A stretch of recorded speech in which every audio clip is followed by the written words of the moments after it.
Welcome back to the channel. Before we begin tonight's chilling story, make sure to subscribe and turn on notifications so you never miss a new horror tale. And I have a question for you. What city are you watching from? And what time is it there right now? Leave your answer in the comments below. I read your comments with great excitement, and I love seeing where everyone is watching from around the world. Now dim the lights, get comfortable, and let's begin tonight's terrifying story.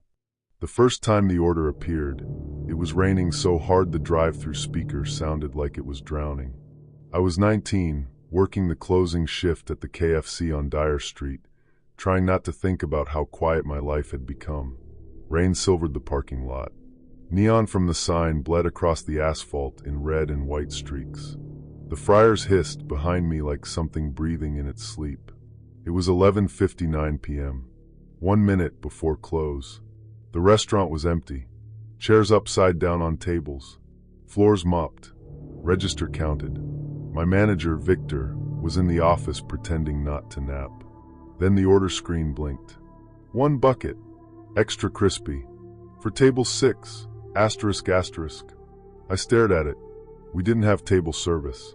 We didn't have table numbers. And we definitely didn't have a table 6. I looked at the drive-thru camera. No car. Only rain. Fog. The yellow lane lines shining under the floodlights. The headset crackled softly. "Hello," I said. Nothing answered. Just static. Then, from the dining area, I heard a chair scrape. Slowly. Across tile. I turned. Every chair was still upside down. Every table was empty. I told myself it was the pipes. I had become good at explaining things away.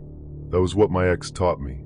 She used to say I made stories out of nothing, that I was too sensitive, that I heard judgment in silence and danger in normal things. By the time she left, I didn't know how to trust my own fear anymore. So I cleared the order. I wiped the counter. I went home. My apartment was 8 blocks away, above a closed nail salon with a purple sign that buzzed all night. Inside, the radiator clicked. The fridge hummed. Rain tapped the window in small, nervous patterns. At 2:14 a.m., my phone buzzed. A message from an unknown number. Long shift. I sat up in bed. The city outside my window was blurred with rain and neon. A bus sighed at the curb. Someone laughed in the street, then disappeared into traffic noise. I blocked the number. Then another message came through from a different number. "You look tired at closing." I told myself it was a prank. Maybe someone from work. Maybe Victor. Maybe I was overthinking. The next night, I met Claire. She came in around 9, when the dinner rush had died and the restaurant had that lonely fluorescent stillness all fast food places get after dark. She ordered coffee, even though ours tasted like burnt cardboard, and sat by the window with a book she never opened. When I brought her receipt, she looked up. "You're Eli, right?" I stopped. My name tag was hidden under my hoodie. "Do we know each other?" She smiled gently. "Campus forum. You posted about needing a used psych textbook." I had, 2 weeks earlier, at 3 a.m., after crying in the laundry room because my ex had posted vacation photos with someone new. Claire slid the textbook across the table. "No charge," she said. I dropped the class. She was warm in a careful way. Soft voice. Dark coat, rain in her hair. She didn't ask too many questions, which made me want to answer the ones she didn't ask. "You always work nights?" she said. "Mostly. That must feel isolating." I laughed once. "That obvious?" "No," she said. "Just familiar." That was all. Familiar. The word stayed with me for the rest of the shift. At 11:59, the screen blinked again. 1 bucket, extra crispy, for table 6, asterisk asterisk. My skin went cold. The drive-thru camera showed nothing. The headset crackled. Then came a sound from the dining area. Chewing. Soft. Wet. Slow. I stepped out from behind the counter. "Hello." The sound stopped.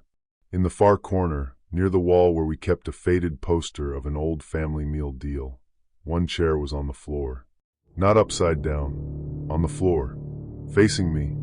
Victor came out of the office, rubbing his eyes. "What are you doing?" "There was an order." He looked at the screen. It was blank. "There's no order." "I saw it." He stared at me for a moment, not unkindly. "You need sleep, kid." I wanted to believe him. So I did. For 3 nights, the same order appeared. Always 11:59. Always extra crispy. Always table 6. And every night, something moved. A napkin dispenser turned toward the counter. A salt packet placed neatly in the middle of the floor. A chair dragged 6 inches from a table. Small things. Almost childish. Almost deniable. Then the voice notes started. They came from fake Instagram accounts with no followers. The first was only 4 seconds. A recording of my own voice saying, "I'm fine." I just get confused. I had never said that into a phone. But it sounded exactly like me. Same tired breath. Same cracked softness. The second voice note said, "Table 6 is waiting." This time, the voice was not mine. It was Claire's. I played it 3 times in the dark of my apartment while the fridge hummed and the city hissed outside. The next day, Claire came in before my shift. "You look like you haven't slept," she said. I wanted to accuse her. Instead I said, "Do you use voice notes?" She tilted her head. "Sometimes. Did you send me one?" "No." Her answer was calm. Too calm, maybe. But calm felt safe to me then. I showed her my phone. She listened, face still. "That's not me," she said. "It sounds like you." AI voice tools are everywhere now. She handed the phone back carefully. "Someone is trying to make you doubt people." That sentence landed exactly where it needed to. Not make you afraid. Make you doubt. She understood too much. And because I was lonely, I mistook that for care. After that, Claire became part of my routine. She waited through the last hour of my shift with coffee and quiet conversation. She walked with me under awnings when the rain was bad. She sent songs at night. Soft jazz. Old piano. Music that made my apartment feel less empty. She knew things gradually. My favorite booth at the cafe near campus. The shortcut I took through the alley behind the pharmacy. The fact that I counted my tips twice when I was anxious. The nickname my mother used when I was little. Eli Bug. She said it once by accident. At least, that was how she made it sound. I stopped walking. "Where did you hear that?" She looked embarrassed. "You said it last week." "I didn't." "You were tired." I told myself it made sense. People say things and forget them. People repeat childhood names when they feel safe. People like me overreact. Then one Friday the order changed. 11:59 p.m. The screen blinked. 1 bucket. Extra crispy. For table 6, asterisk asterisk. Then another line appeared. Eli knows where to sit. My throat closed. The dining area lights flickered once. A chair scraped across the tile. This time I watched it move. Not far. Just an inch. But enough. Victor called the police after he saw my face. 2 officers came and walked through the restaurant. They checked the doors, the bathrooms, the freezer, the office. Nothing. One of them looked at the order system. Could be a glitch. "It says table 6, I said. "We don't have one." Victor was quiet. Too quiet. The older officer noticed. "What?" Victor rubbed his jaw. "Before the remodel, there were numbered tables." "When?" "Early 2000s. Before my time." "Was there a table 6? Victor didn't answer immediately. "There was an incident," he said. Rain beat against the glass. The neon sign buzzed. Somewhere in the kitchen, a machine clicked off. "A robbery," Victor continued. "Customer died. They rebuilt the dining room after. Corporate wanted it forgotten." No one spoke. The officer asked, "Where was table 6?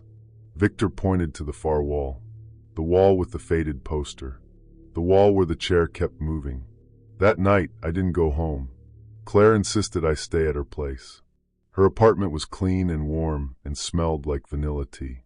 Rain moved down the windows in trembling lines. Her laptop sat open on the coffee table. A soft jazz record played from a speaker in the kitchen. The same song she had sent me 3 nights earlier. The same song I had listened to on repeat after my breakup. I don't want you alone, she said. I sat on her couch with my hands between my knees. I feel stupid. You're not stupid, she said. You're being conditioned. I looked at her. Conditioned? She sat across from me, eyes soft. Fear trains people. So does loneliness. The words were gentle, but something underneath them felt studied. My phone buzzed. An email. No subject. Attached was a video. I opened it before I could think. It showed me inside Claire's apartment. From above. Sitting exactly where I was sitting. The timestamp was live. I looked up. There was a smoke detector above the couch. A tiny blue light blinked once. Claire moved toward me. Eli. I stood. What is that? Listen to me. What is that? Her expression changed, but only slightly. The softness remained. The mask did not fall. It simply tightened. You were safer when you trusted me, she said. My body went cold. I grabbed my jacket and ran. The hallway smelled like dust and old carpet. Behind me, her door opened.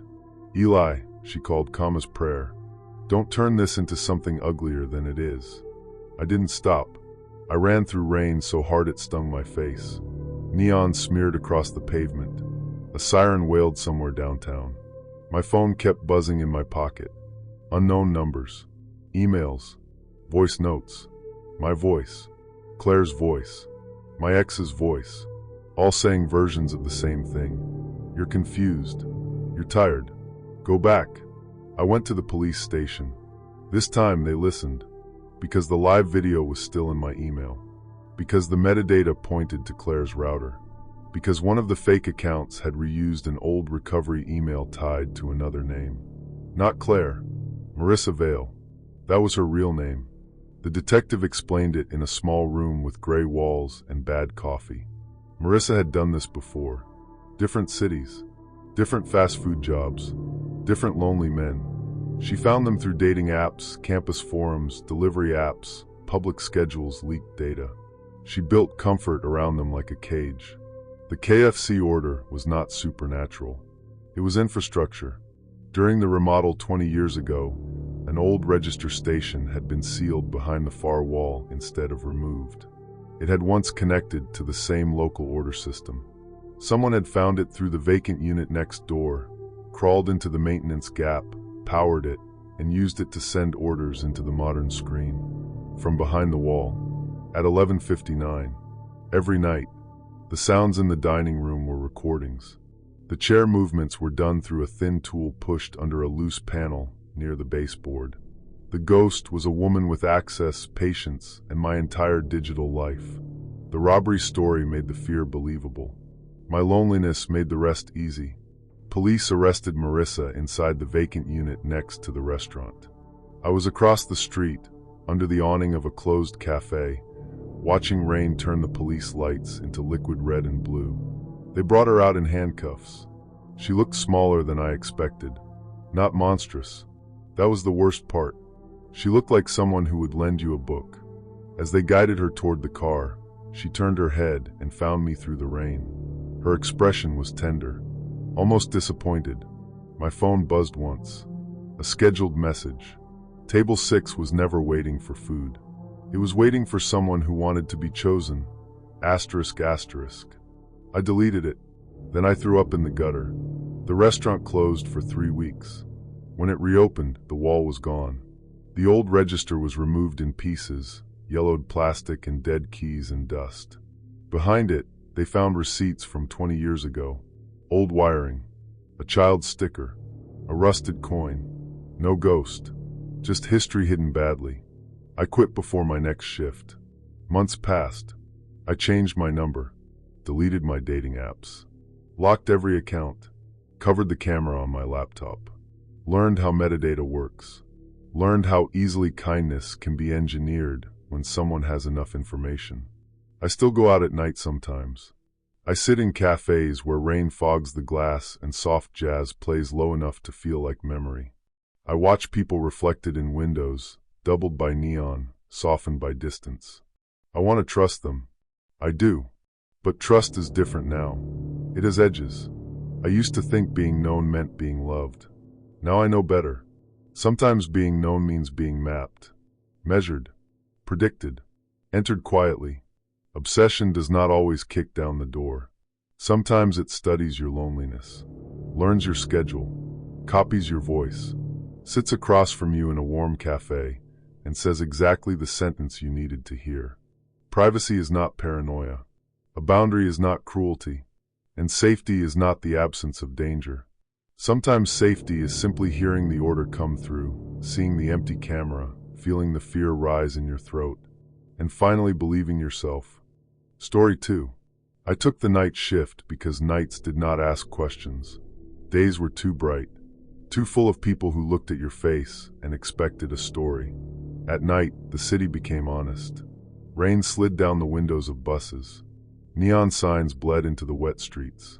Steam rose from manhole covers like the city was breathing through wounds. People walked with their heads down, collars up, phones glowing in their hands. I had moved there after leaving my boyfriend. Leaving sounds clean. It was not. It was deleting shared passwords at 3 a.m. Sleeping on my cousin's couch for 2 weeks. Checking over my shoulder in grocery stores. Hearing his voice in every notification. He had never hit me. People like to ask that first. No, he had only studied me. Learned where I was soft. Pressed there until I apologized for bleeding. So when I saw the hiring sign taped to the window of Halden's Chicken, I walked in. The restaurant sat between a vape shop and a closed-down travel agency. The sign outside flickered red in the rain. Inside, everything smelled like fryer oil, bleach, pepper, and warm bread. The manager hired me after 10 minutes. His name was Mr. Voss.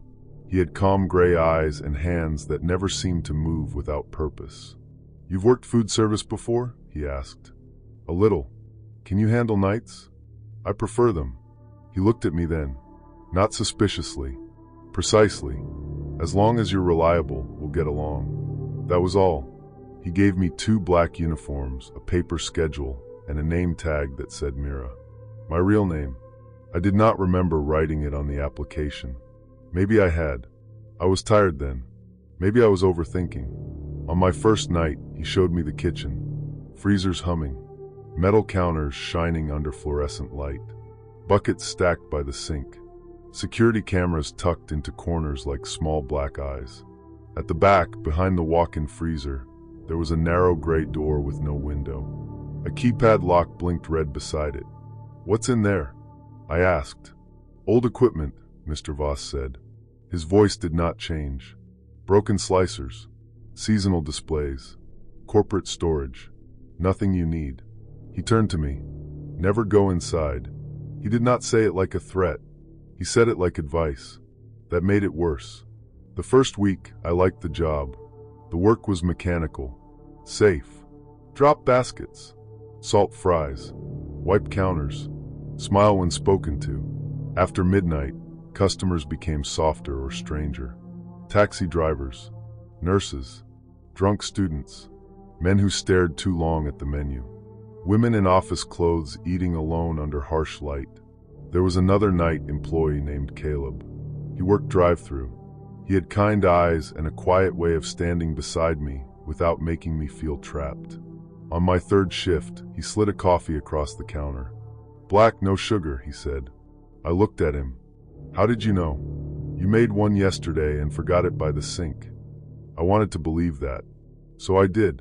Caleb listened when I talked. Not too much. Not hungrily. Just enough. He said he had started there after his father got sick. Said nights made him feel like he could disappear without being missed. "I know that feeling," I said. He nodded. I figured. The fryer hissed between us. Outside, rain tapped against the glass. A siren passed, distant and tired. The first whisper came 2 weeks later. It was 2:14 a.m. The dining room was empty. Caleb had taken the trash out back. Mr. Voss was in the office counting tills. I was mopping near the freezer when I heard a voice. Muffled. Thin. Coming from behind the locked gray door. At first, I thought it was the radio. Then I heard words. "Too salty." I froze. The freezer hummed. The voice came again. Waited 20 minutes. It sounded like a customer complaining from inside a wall. I stood there with the mop handle gripped in both hands. Hello? Nothing. Then, softly, cold fries. The door did not move. I backed away. When Caleb came in, rain shining on his jacket, I told him. He looked at the gray door, then at the camera above it.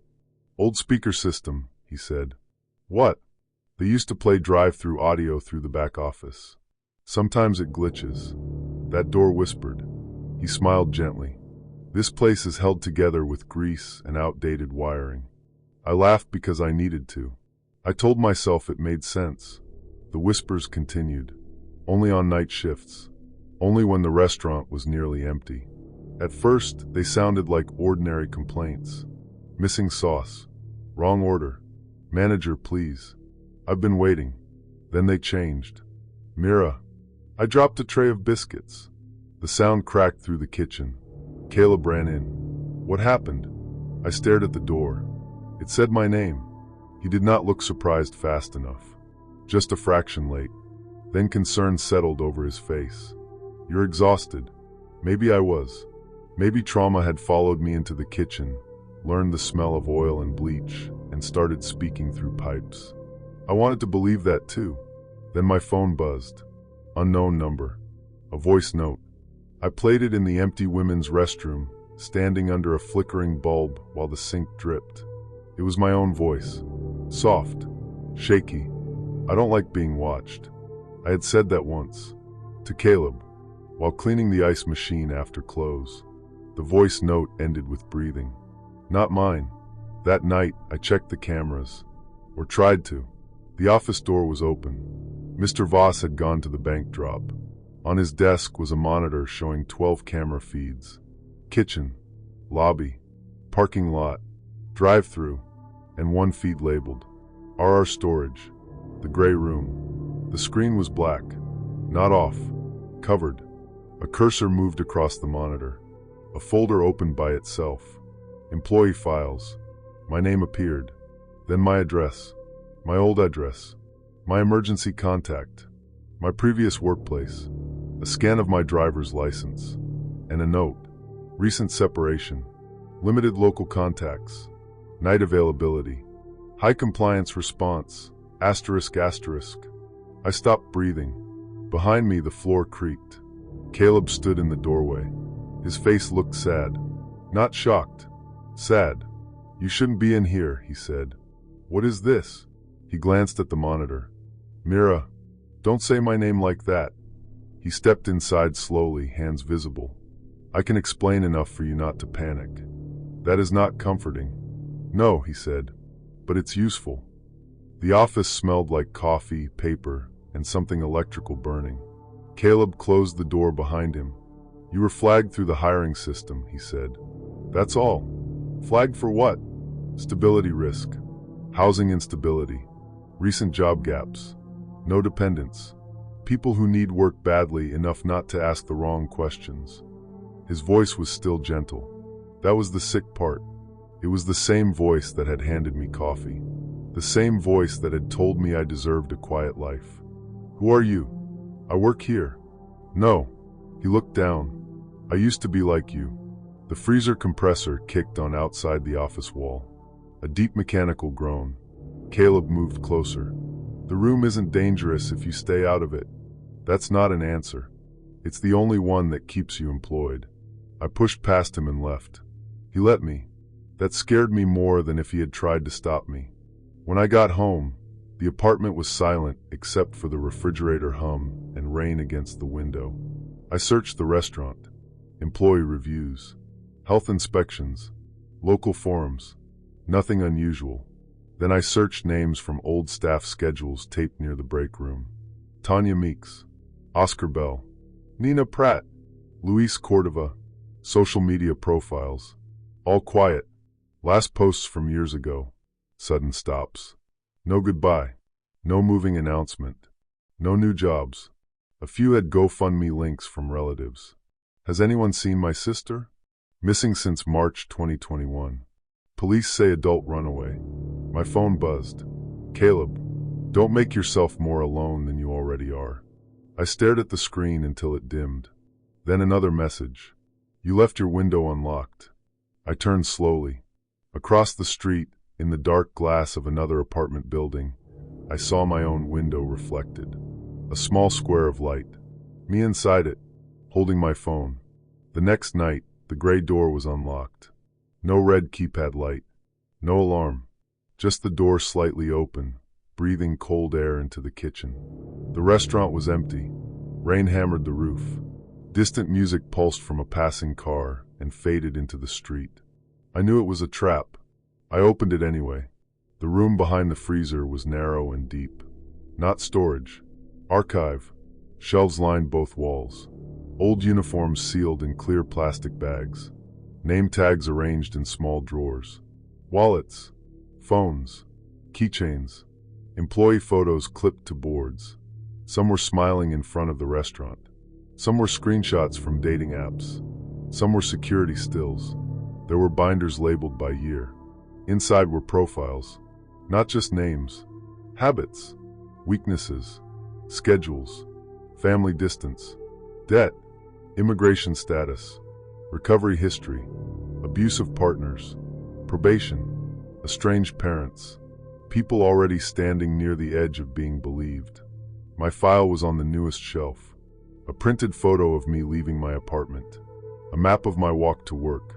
Screenshots of texts from my ex. Audio samples clipped from voice notes. At the back of the room, a speaker sat hidden behind a vent panel. Beside it, a small laptop generated customer complaints from archived drive-thru audio. Then my name. Then my mother's voice. "Mira, come home." I covered my mouth. My mother had died 3 years ago. No one at work knew that. No one. The laptop screen showed a file name. Maternal voice model, low confidence. The whispering was not supernatural. It was training, testing, seeing which voices could still open me. I heard footsteps behind me. Mr. Voss stood in the doorway. Caleb beside him. Neither looked angry. That made it almost unbearable. Mr. Voss sighed. This could have been avoided. I held up my phone. I'm recording. Caleb's eyes flicked to my hand. Are you? The screen was black. No signal. Mr. Voss stepped inside.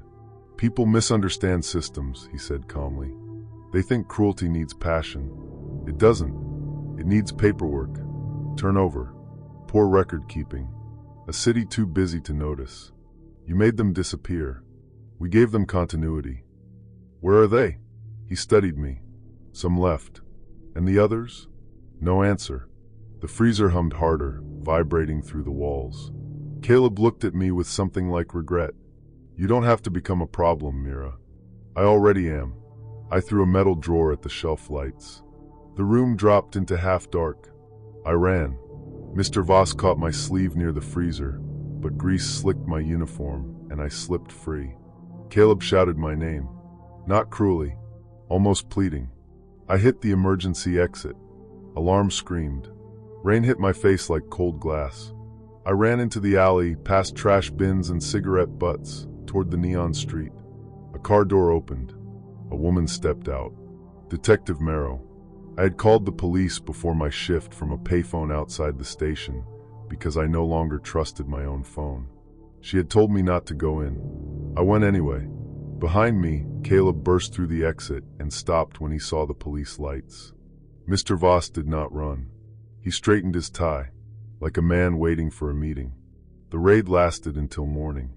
They found the archive room, the drives, the burner phones, the fake references, the deleted payroll records, the voice models, the dating profiles used to befriend new hires.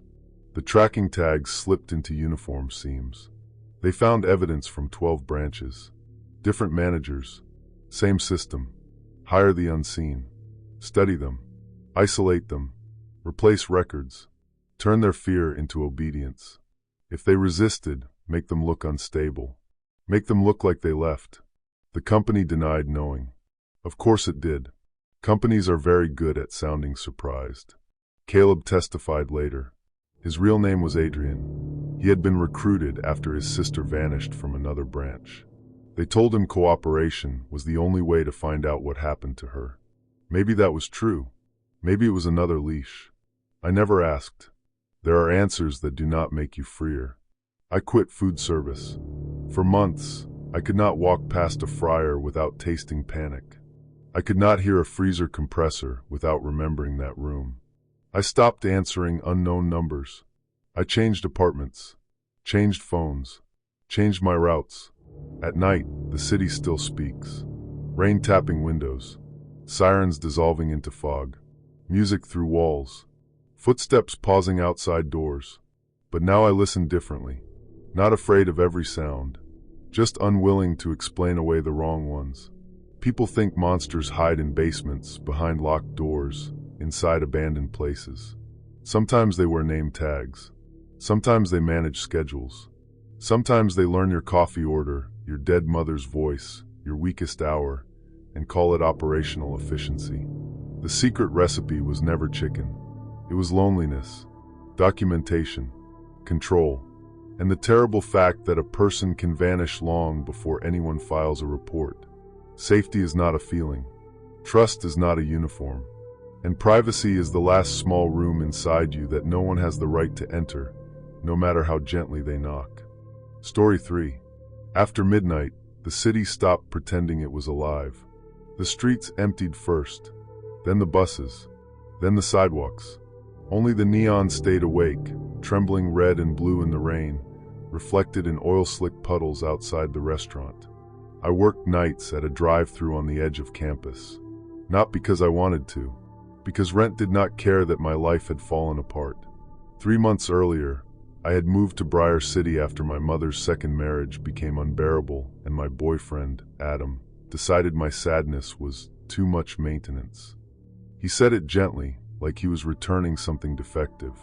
I packed 2 suitcases, left home, changed schools, started over in a studio apartment above a laundromat that hummed all night and smelled like detergent, wet concrete, and loneliness. At night, I left the hallway light on. I told myself it was practical. Old building, bad wiring, strange noises. But the truth was simpler. Darkness made the apartment feel occupied. The restaurant was called Benny's, a tired place with orange tiles, buzzing lights, and a menu board that flickered whenever it rained. After midnight, we served delivery drivers, drunk students, taxi men, and people who ordered fries like they were asking for forgiveness. My headset always smelled faintly of plastic and grease. It pressed one ear shut and left the other open to the kitchen sounds. Fryer hiss, ice machine cough, refrigerator hum. Soft jazz from the speaker. Mateo insisted on playing during closing prep because he said sad music made bad jobs cinematic. Mateo was new to me. He worked prep and closing, always calm, always careful. He had dark curls, tired eyes, and a way of listening that made people confess more than they meant to. The first week, he noticed I flinched whenever someone raised their voice. He didn't ask why. He just said, "Some people make you feel like every room has rules you weren't told." I looked at him over the fry station. The rain tapped the drive-thru window behind me. "That's exactly it," I said. He only nodded. No pity, no performance. I liked him for that, maybe too quickly. The voice came on a Thursday, 12:43 a.m. Fog had settled thick around the restaurant, turning the parking lot lights into pale halos. The drive-thru camera showed only white static and wet pavement. Then my headset clicked. A soft burst of air. "Welcome to Benny's," I said. "What can I get started for you?" A pause. Then a man's voice answered. Calm, polite, almost warm. "I'll have the cherry malt and the onion rings." I frowned at the register. "We don't have cherry malts anymore." "I know," he said. His voice had no static, no engine behind it, no rain. It sounded close, as if he were standing beside me with his mouth near my ear. "We also don't have onion rings," I said. "That's a shame." I checked the camera. No car, no person, only fog sliding past the lens. "Sir, are you at the speaker?" "Yes." "There's no vehicle showing." I came alone. Something in my stomach tightened. Behind me, Mateo was stacking cups. "You okay?" he asked. I held up one finger. "Sir, I can't take your order if you're not actually in the lane." The voice breathed softly, then said, "You always sound tired after one." The headset went dead. I stood there with my hand on the counter. The fryer hissed. The jazz played low. Outside, fog pressed against the glass like a face. Mateo came closer.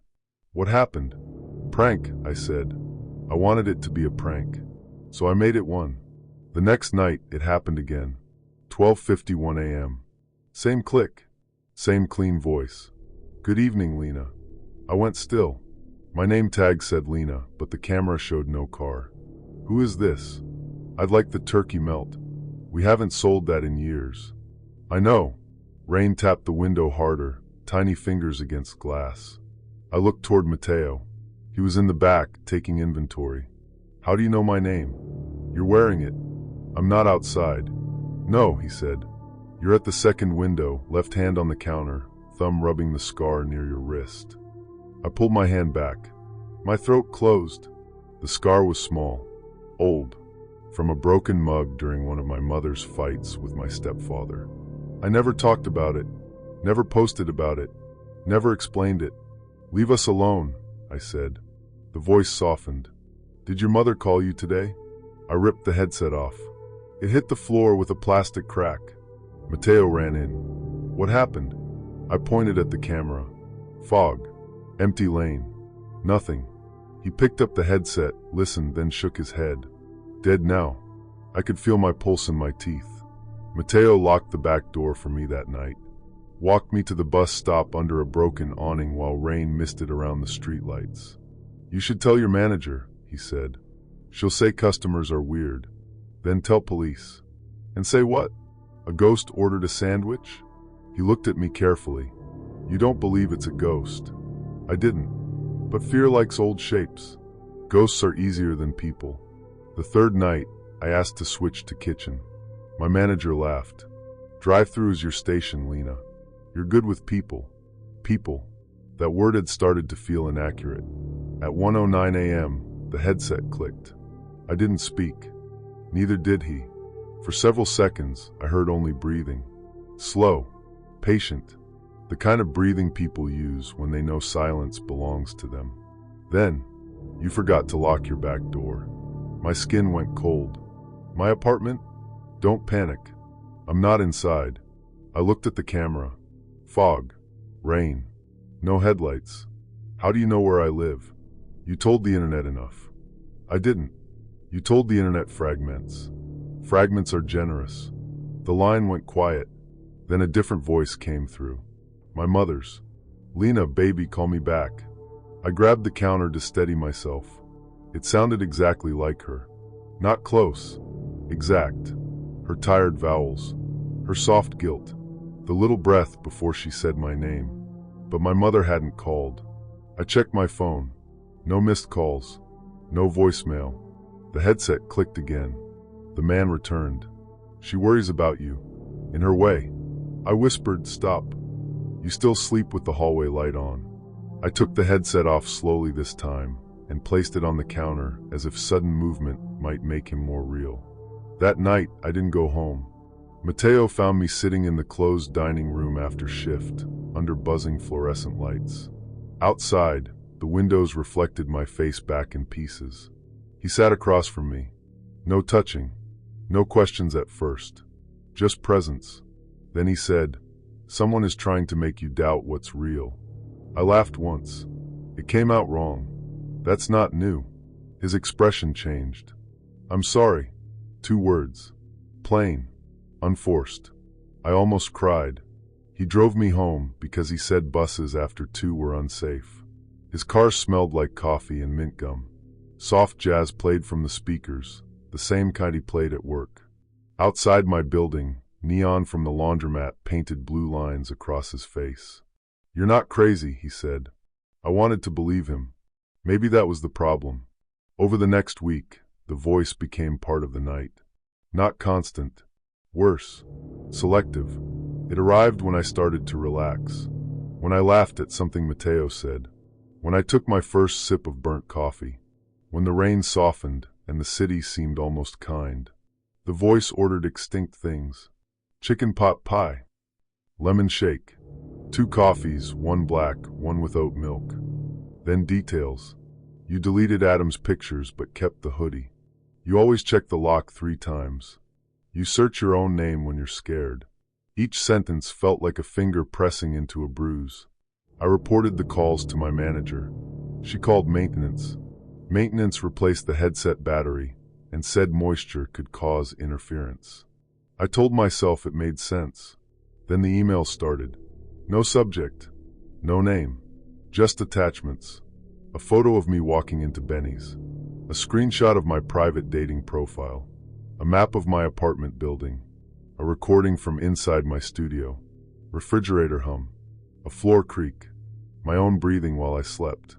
I stopped sleeping.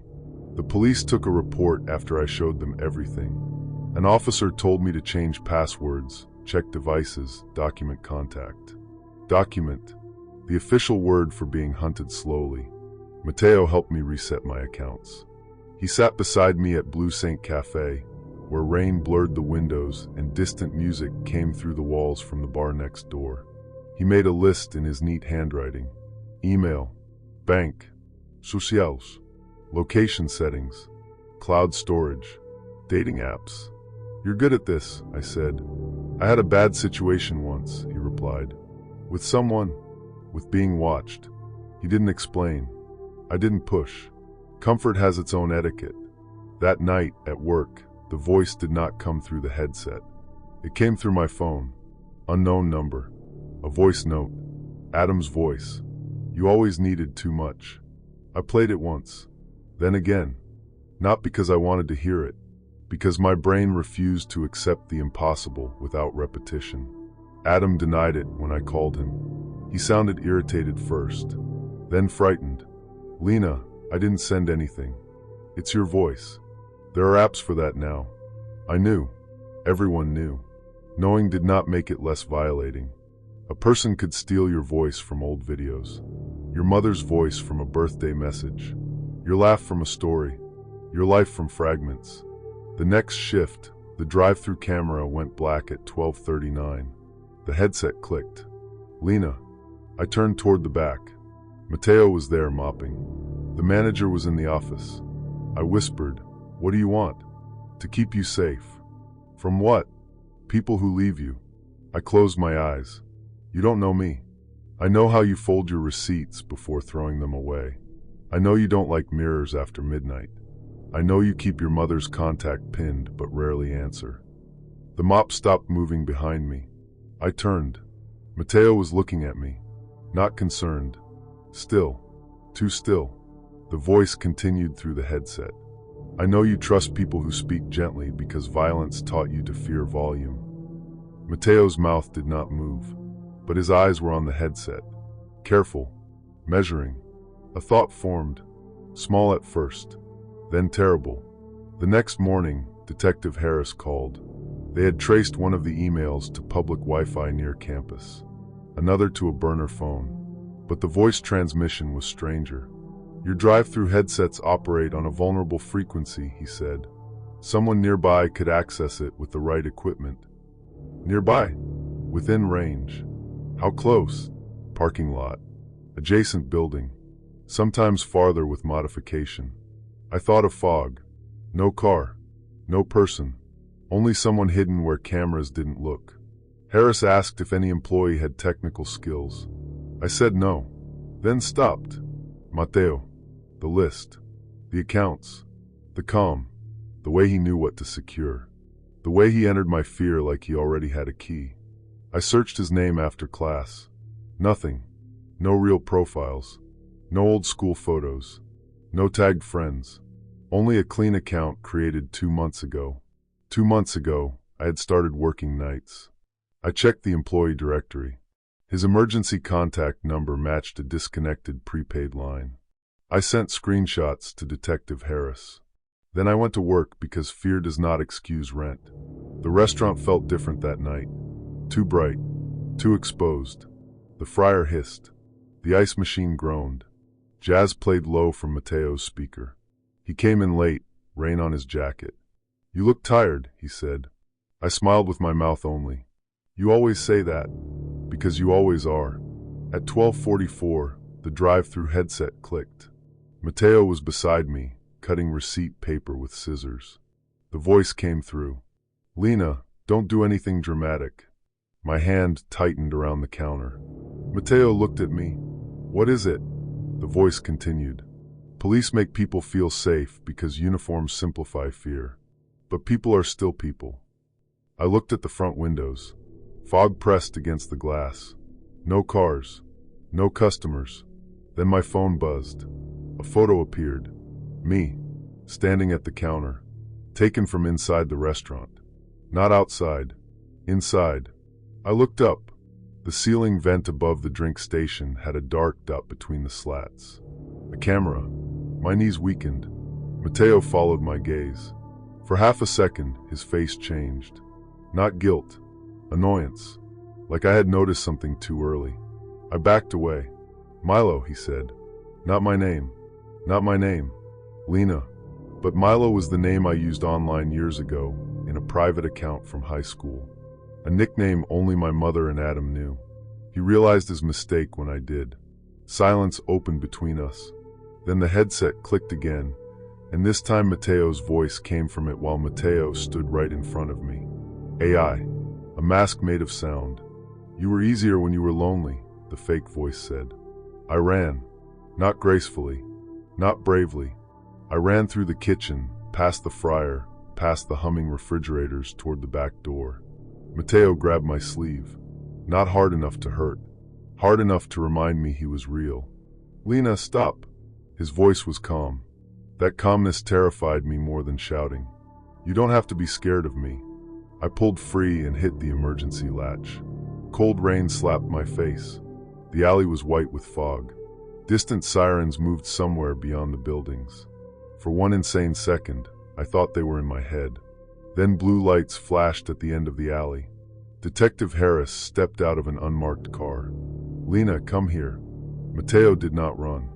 He stood in the doorway under the yellow kitchen light, looking almost sad. Police found the equipment in his backpack. Radio transmitter, burner phones, a laptop with folders named after employees. Mine was the largest. There were others. Maya from mornings, Devin from weekends, a girl named Iris who quit before I was hired. Scam shots, voice samples, schedules, camera feeds, fake dating profiles, cloned audio, private messages gathered from breaches and guessed passwords. He had not been protecting me from the voice. He was editing it, directing it, becoming whatever I needed near me while making sure the darkness still spoke. At the station, Detective Harris said Mateo's real name was Aaron Vale. He had worked at 3 late-night restaurants in 2 cities, always under different names, always befriending isolated workers, always creating a fear only he could comfort. That was the design. Not haunting. Dependency. He wanted to become shelter by manufacturing storms. I moved again after that. Different building. Different job. Day shift. My apartment is quieter now, but not peaceful exactly. Peace takes time after someone teaches your body that silence can be monitored. Sometimes my phone buzzes late, and I freeze before I look. Sometimes fog gathers outside a window, and my mind fills it with hidden shapes. Sometimes a stranger speaks kindly, and I search the kindness for wires. I am better, but better is not the same as untouched. I think about the drive-thru voice often. How polite it was, how patient, how it never forced its way in. It only waited for me to answer. That is the part people misunderstand about invasion. It does not always break the door. Sometimes it learns your schedule, copies your memories, studies your wounds, then speaks in exactly the voice you are most likely to trust. Privacy is not secrecy. It is ownership, the right to decide who knows you. The right to keep parts of yourself unrecorded, unsearched, unconverted into evidence. And trust is not someone knowing everything about you. Trust is someone stopping at the boundary, even when they could cross it, even when the door is unlocked, even when the night is quiet, and your name is waiting in their mouth. Story 4. Every Friday night, at exactly 11:17, the bucket appeared. A sealed KFC bucket, red and white stripes. plastic lid. No receipt. No delivery sticker.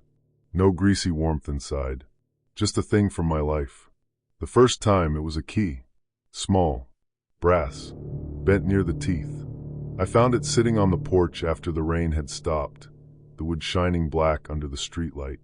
The empty house next door stared at me through broken blinds. No car in the driveway. No footsteps in the mud. No delivery driver walking away with his hood up. Just the bucket, and inside it, my lost key. The one I had dropped 3 years ago behind the old laundromat, back before we moved, back before my mother stopped saying my brother's name.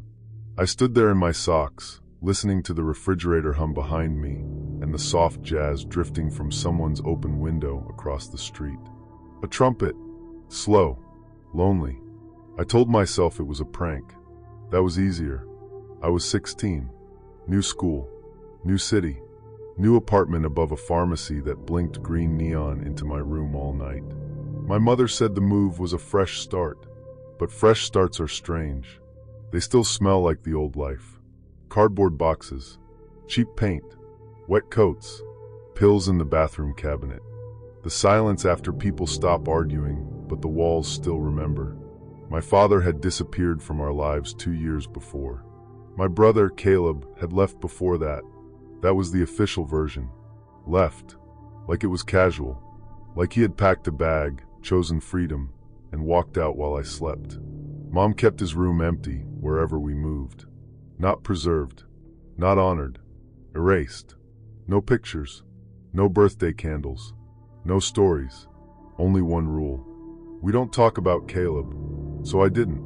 I became good at not talking. At school, I met Lena in the media lab.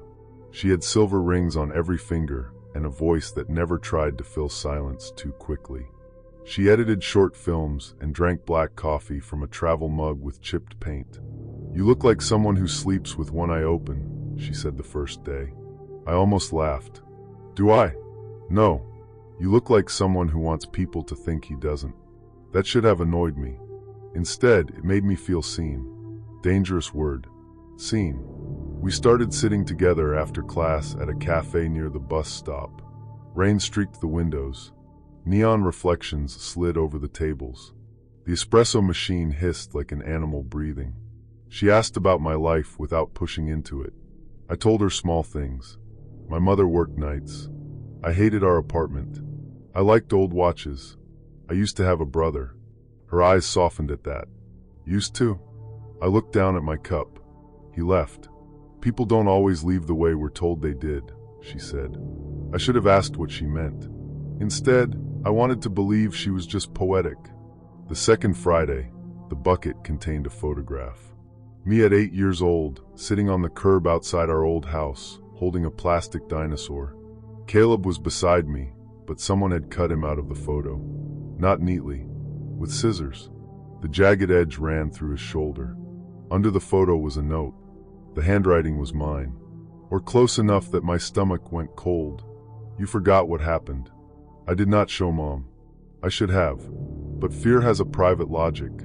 It tells you that silence is control. So I hid the photo inside a book and spent the night awake, listening. Rain tapping the window. Pipes clicking in the wall. A phone buzzing somewhere upstairs. Floorboards settling like footsteps. At 2:04 a.m., my phone lit up. Unknown number. A voice note. I played it with the volume low. My own voice came through. Younger. Small. "Caleb, don't tell Mom." Then static. Then a click. I dropped the phone onto my blanket. I had no memory of saying it. But I recognized the room tone behind it. Our old kitchen. The fridge with the broken fan. The clock that ticked too loud. My father's keys on the counter. My body remembered before my mind did. A tightness in my chest. A taste like metal. I deleted the voice note. Then recovered it. Then stared at it until sunrise. Maybe it was fake. AI could do anything now. People clone voices from TikToks, from school presentations, from voicemail greetings. I had old videos online. Birthday clips. Gaming streams from when I was 13. Maybe someone had made it. Maybe Lena had. The thought made me sick. Then she texted. "Lena, you okay?" You didn't answer after school. I typed, deleted, typed again. Me weird night. Her reply came fast. Lena, porch again? I stopped breathing. I had never told her about the porch. When I asked how she knew, she sent back. You mentioned it. Monday. Outside the cafe. I replayed Monday in my head. Rain. Coffee. Her sleeve brushing mine. Her asking if I ever felt watched in the new apartment. Maybe I had told her. Maybe I was overthinking. I told myself it made sense. The third Friday I waited. I turned off every light. Sat beside the living room window. My phone in my hand. Camera open. The street was empty. Fog pressed low against the parked cars. The abandoned house next door leaned in the dark, its porch sagging, its windows covered with plywood except one upstairs where the board had warped outward like a lifted eyelid. At 11:16, nothing. At 11:17, my phone buzzed. Unknown number. Don't blink. I looked at the porch. The bucket was there. My camera showed no one. No blur. No shape. No person walking away. Just there. I opened the door slowly. Cold air moved over my face. Inside the bucket was my broken watch. The one Caleb gave me when I was 10. I had smashed it during the night he left. At least, that was what Mom told me. Under it was another note. Again, my handwriting. He didn't leave. You watched. I backed into the house and locked the door. My mother came home at midnight smelling like antiseptic and rain. I showed her the bucket. For 1 second, her face emptied. Not confusion. Recognition. Then she became angry. Sharp. Controlled. Where did you get that? It was on the porch. Don't lie. I'm not. She grabbed the watch from my hand. Her fingers shook. You need to stop digging through old things. I didn't. Her eyes moved toward the window, toward the house next door, then back to me. Go to bed, Mason. She had not called me Mason in that voice since I was little. Since the night Caleb disappeared. I did not sleep. At 3:12, I heard a floorboard creak. Not in our apartment. Outside. On the porch. Then breathing. Soft. Close to the door. I held my own breath until it hurt. A whisper came through the mail slot. Maze. My childhood nickname. Only Caleb called me that. The next day, I went to the police station instead of school. The officer at the desk was kind but tired. He listened, took the notes, bagged the watch, asked if I had enemies. I almost laughed. I was 16. My enemies were group projects and my own memories. Then I showed him the photo from the fourth bucket, the one that arrived while Mom was asleep. A picture of me sleeping, green neon across my face, taken from inside my room. The officer stopped writing. That changed things. They searched the apartment. In the vent above my closet, they found a camera the size of a coin. In the smoke detector, a microphone. Behind the loose brick by the porch, a signal repeater. Everything cheap. Precise. Patient. The metadata from the sleeping photo led to a burner phone. The burner phone had connected every night to Wi-Fi from the abandoned house next door. That evening, police cars came without sirens. Rain blurred their lights into red and blue stains across the wet pavement. Mom stood in the kitchen, silent. The refrigerator hummed between us. You knew, I said. Her face folded around the words. No. You looked at the house. Mason, is Caleb there? She closed her eyes. And that was the answer. The officers entered the abandoned house through the back. I watched from our living room window. Flashlights moved behind the broken blinds. For a few minutes, there was only rain. Then shouting. A crash. Footsteps. A man came out in handcuffs. Thin. Pale. Bearded.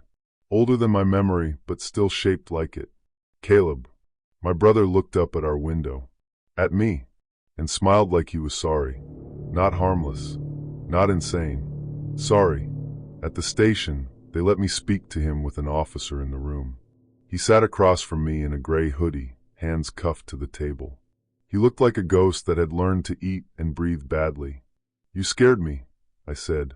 I know. His voice was calm. Too calm.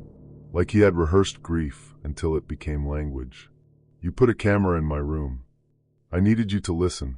No, you needed control. His eyes flickered.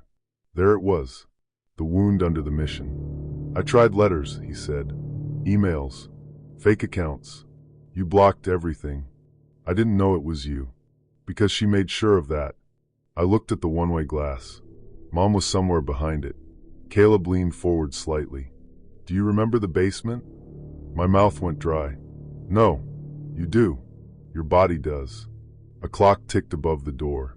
Rain tapped the high window. The station lights hummed. He spoke softly. No dramatic confession. No monster voice. Just a brother opening a sealed room. He told me there had been a fight years ago. Not the first. Not the worst. Just the one that changed everything. Our father had been drunk and furious. Mom had locked herself in the bathroom. I had hidden under the basement stairs. Caleb had come home late and found me there. I had been holding the old watch. The broken one. Recording. Not video. Audio. Caleb said I recorded what happened next by accident. The threats. The crash. The silence after. Our father was taken away that night. Not dead. Not missing. Arrested. But Mom told everyone he had left because shame was easier to manage than truth. Caleb had wanted to tell the police everything. Mom begged him not to, then blamed him for the chaos. Called him unstable, dangerous, ungrateful.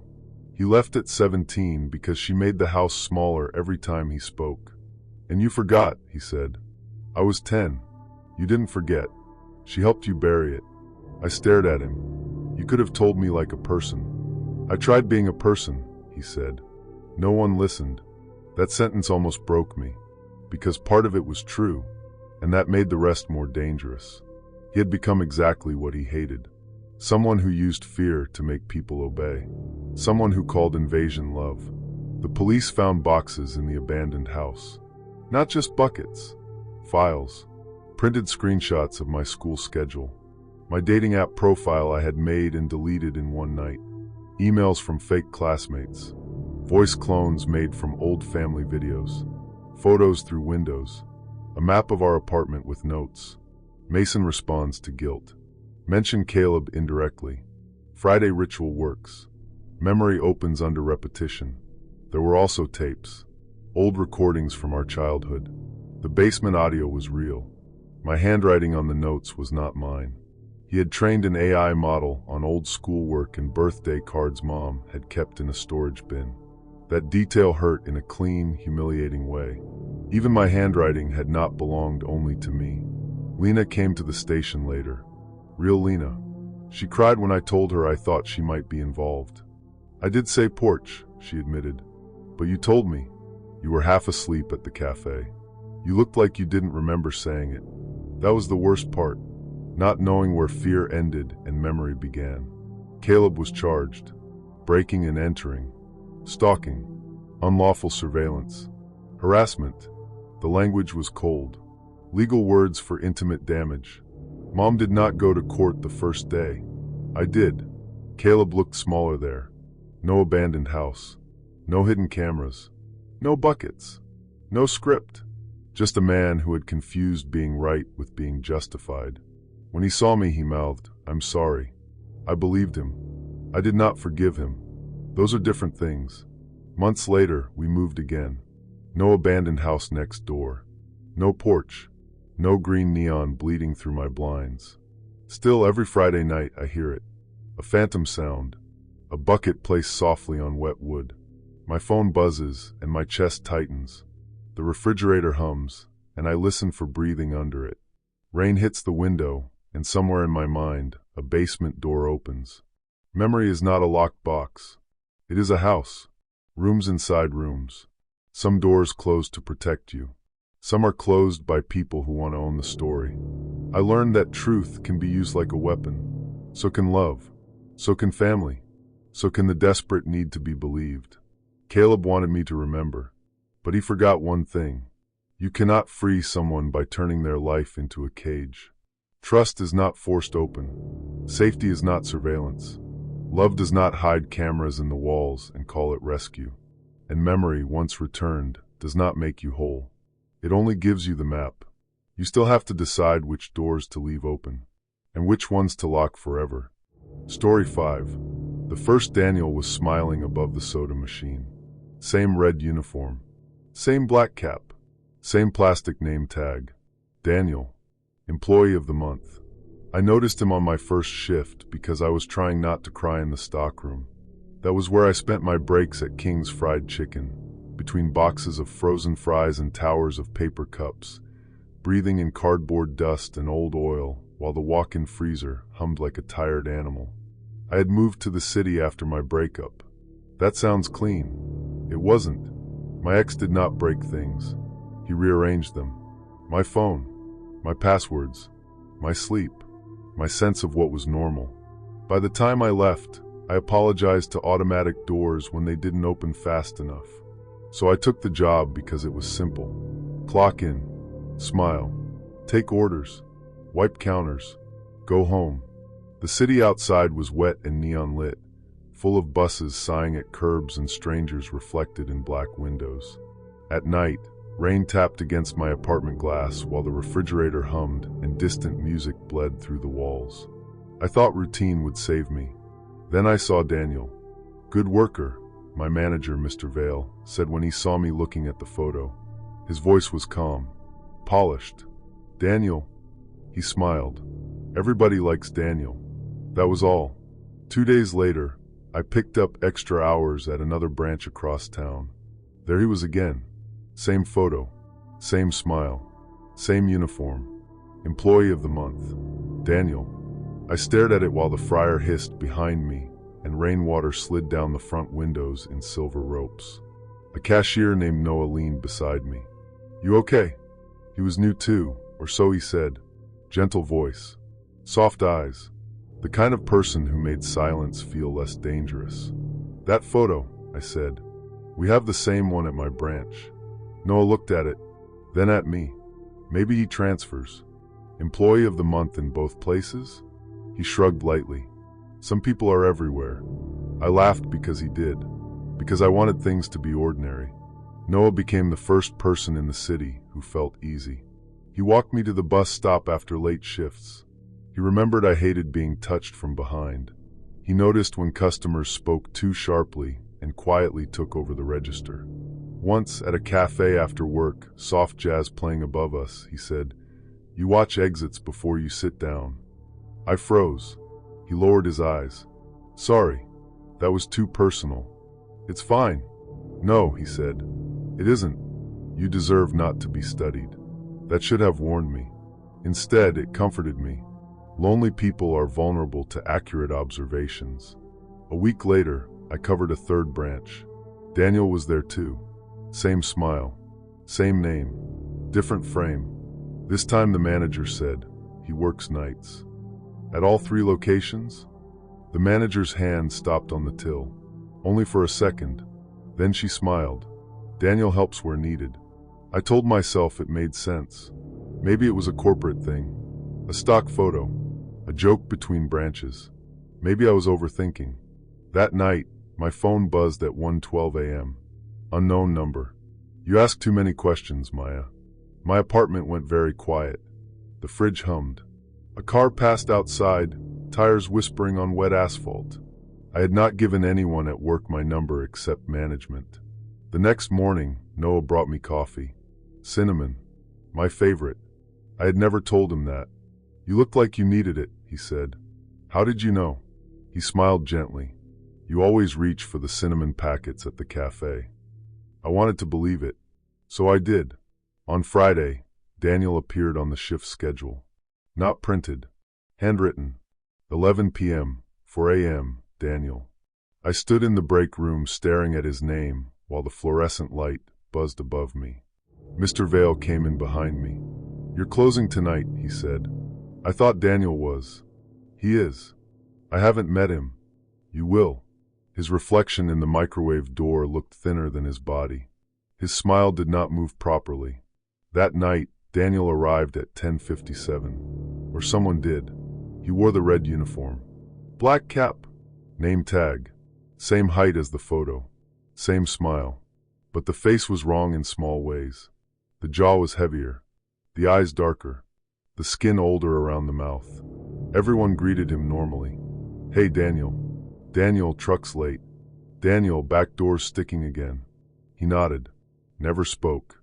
Never ate. Never blinked. At least, not while I was watching. Near midnight, I saw him standing by the freezer, looking at me through the stainless steel reflection. Not directly. Through the reflection. That felt worse. My phone buzzed in my pocket. Unknown number. "You look prettier with longer hair." My stomach dropped. I had cut my hair after leaving my ex. No one here knew that. No one except old photos buried in private accounts. I looked up. Daniel was still watching me in the metal surface. Noah found me outside by the dumpsters 20 minutes later, breathing too fast under the security light. Rain fell through the alley in thin diagonal lines. Distant sirens moved through the city. "Maya," he said softly, "tell me what happened." I showed him the message. He looked at it for a long time. Then he said, "Block the number." "That's it. That's power. Don't give fear a doorway." He sounded so reasonable, so safe.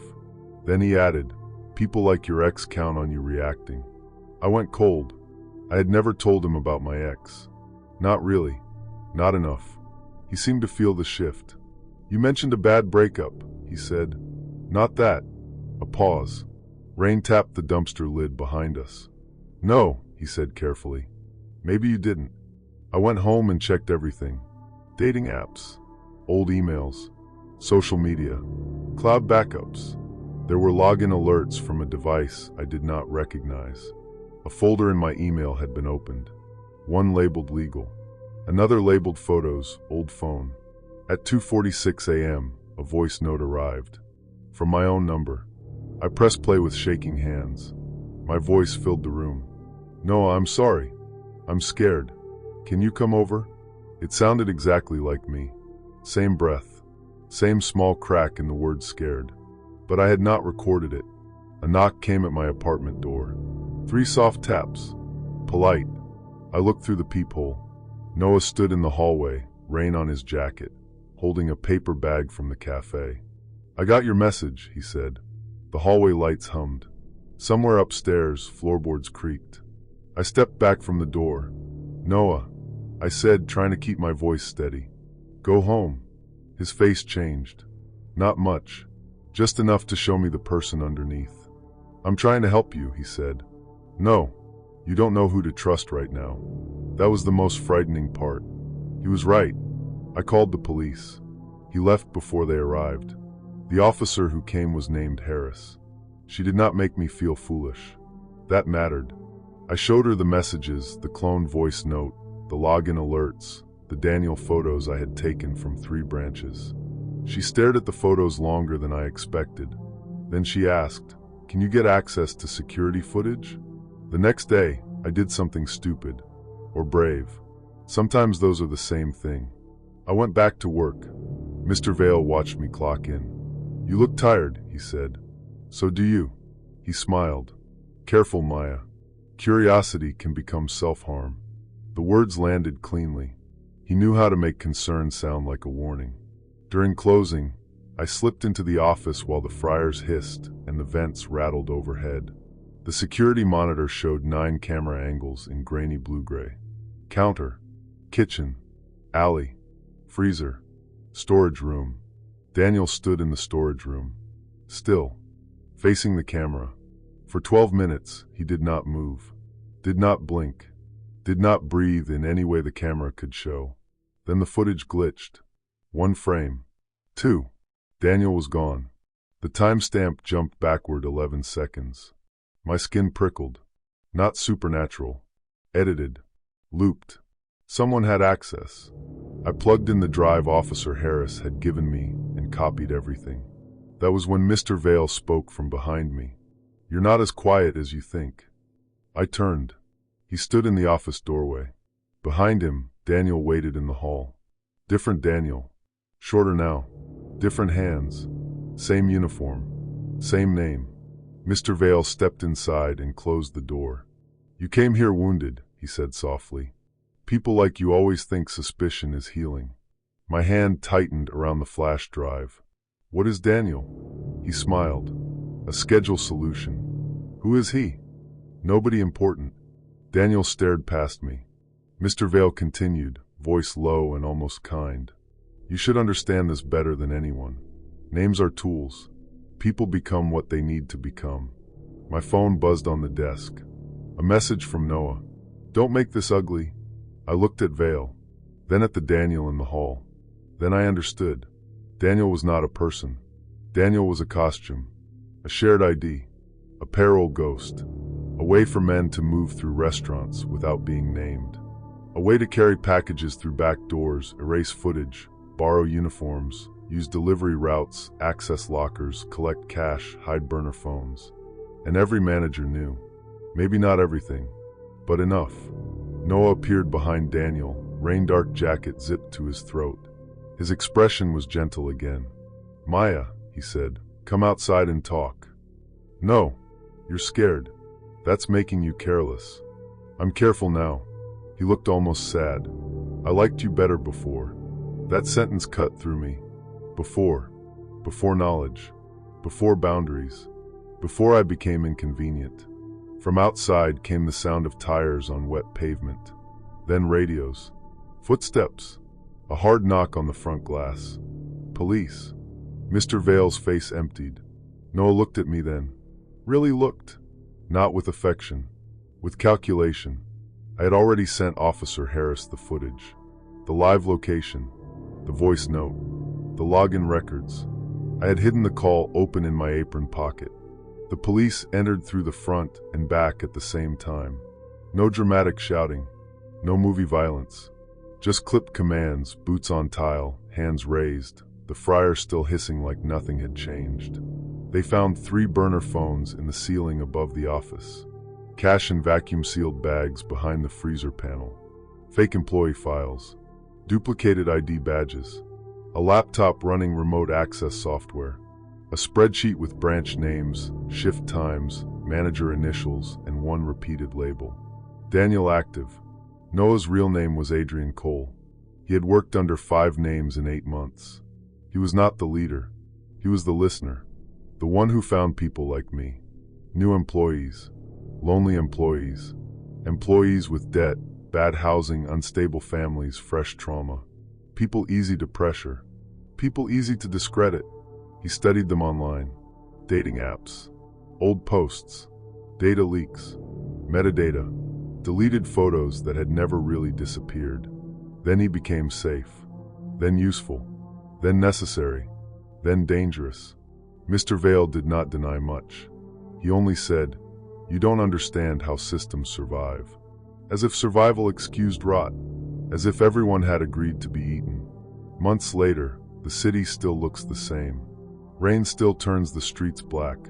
Neon still shakes in puddles. Cafes still glow warm against the cold, and soft jazz still follows me out through opening doors. But I am different inside ordinary places now. I notice employee photos, back doors, cameras. Who has access? Who is too kind too quickly? At night, my apartment is quiet except for the refrigerator hum and the occasional buzz of my phone. I do not answer unknown numbers. I do not confuse attention with safety.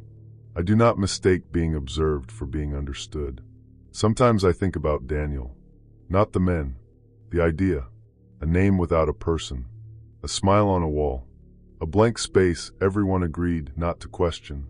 That is what frightens me most now. Not monsters. Not strangers. Consensus. The quiet agreement that something wrong is normal because it is profitable, convenient, or too dangerous to admit. Trust is not blindness. Privacy is not secrecy. An identity is not just a name tag pinned to a uniform. It is the right to remain yourself in a world that keeps trying to turn people into doors. Story 6. The abandoned KFC sat at the edge of town like something the city had tried to forget. The sign was broken. Only the K still lit up, flickering red through the rain. The parking lot was empty except for our car and a row of puddles shining under the dead drive-thru menu. Fog pressed against the windows. The glass was dusty from the outside, but behind it, the lights were on. Warm. Yellow. Wrong. Mina leaned forward from the back seat. No way this place is open. Jay laughed, but it sounded thin. Google says 24 hours. Lucas held up his phone. Not Google. That new food map app. Same thing Nora sent. At the sound of her name, I looked at my screen.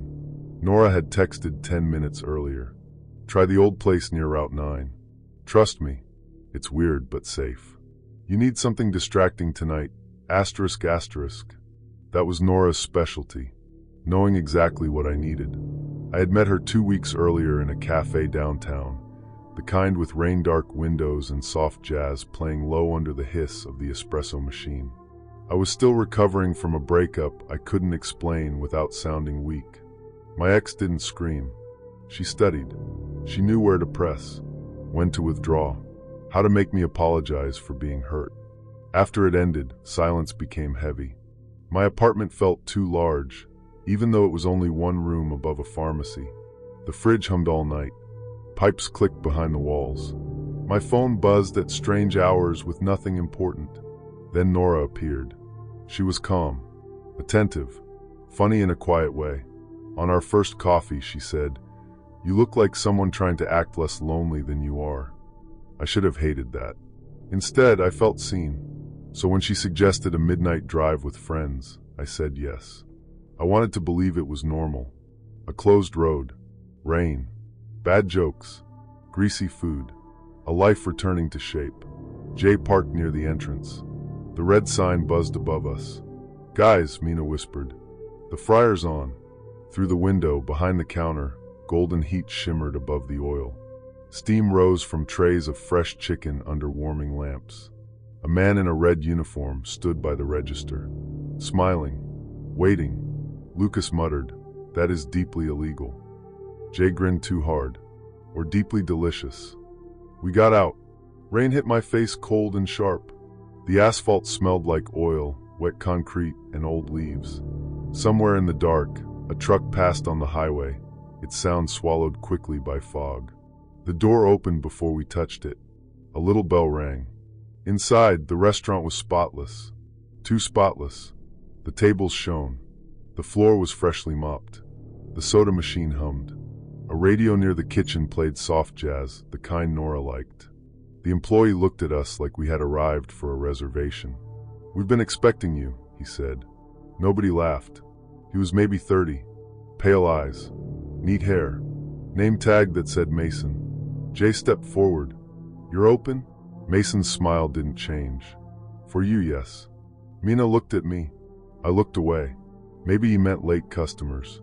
Maybe this was one of those pop-up internet things. Maybe Nora had found some underground food spot. I told myself it made sense. Behind Mason, 4 boxed meals waited on the counter. Each had a name written on it. Jay, Mina, Lucas, Noah, asterisk asterisk. My name, not the nickname I used online. My real name. Lucas leaned in. "Did you order ahead?" "No." Mason placed a cup beside my box. "Unsweet tea. No ice." My mouth went dry. That was my order. Always. Mina whispered, "Noah." I forced a laugh. Nora probably told them. I wanted that to be true before anyone said it. My phone buzzed. "Nora, don't overthink. Sometimes being known is nice. Asterisk asterisk." I stared at the message. The restaurant lights hummed overhead. Mason watched me read it. Not openly. In the reflection of the menu board. We sat because panic is embarrassing when no one else has named it yet. Rain tapped against the windows. The fryer hissed behind the counter. Somewhere in the walls, something clicked at regular intervals. Mina opened her box but didn't eat.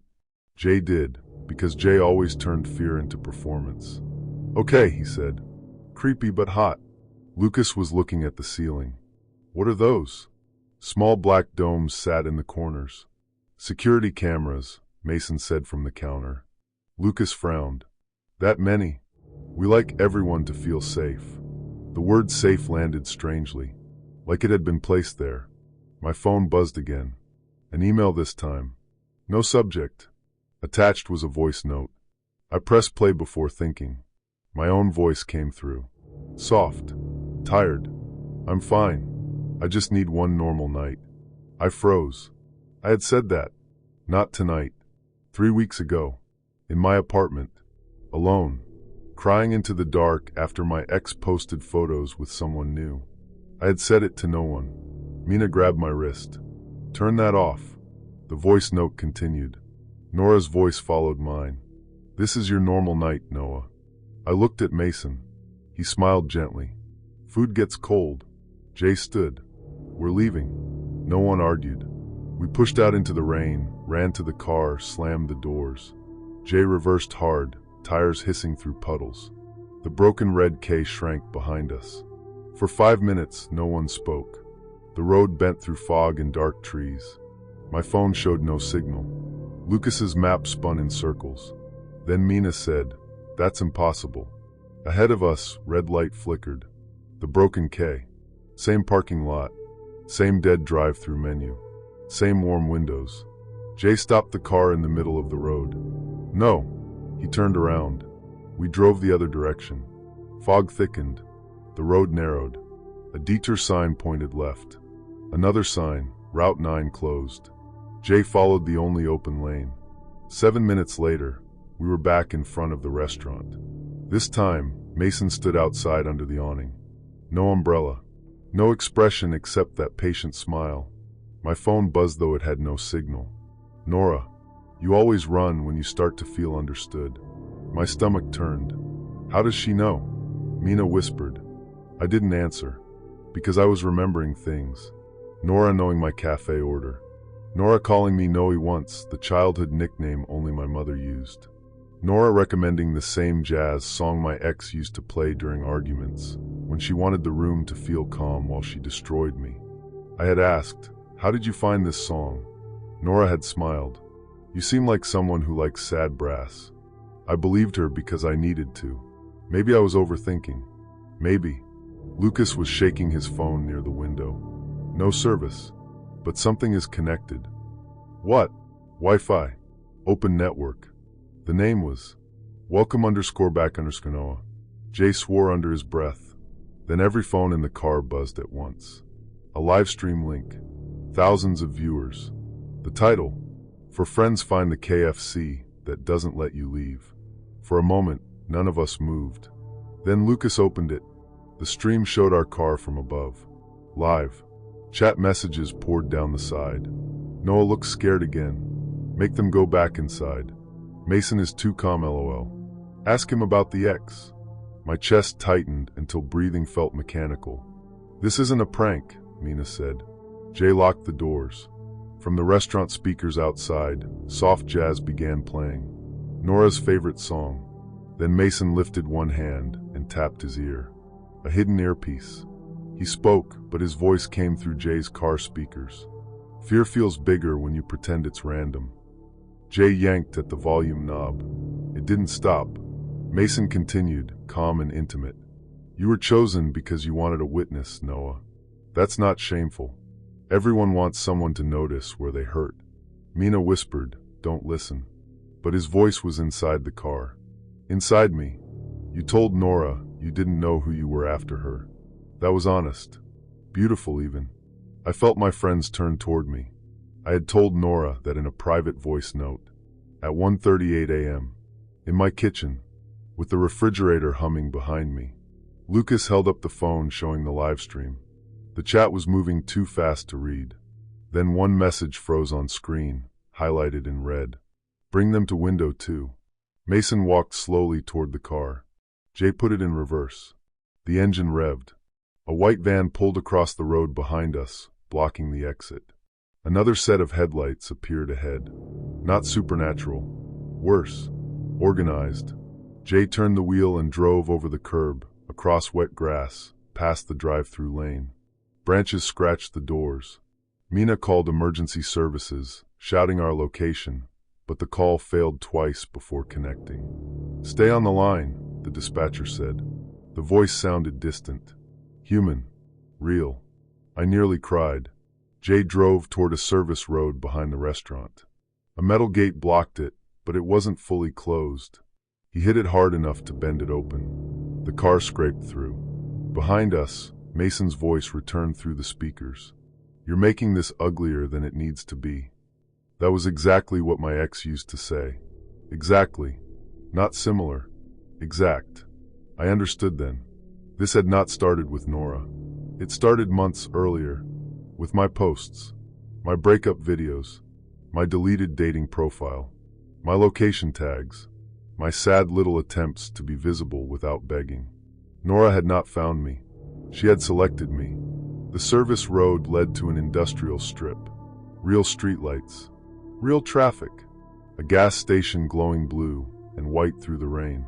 The police met us there. I remember standing under the gas station awning while rain ran off the roof in sheets. My hands shook so badly Mina had to hold my phone. Jay kept pacing.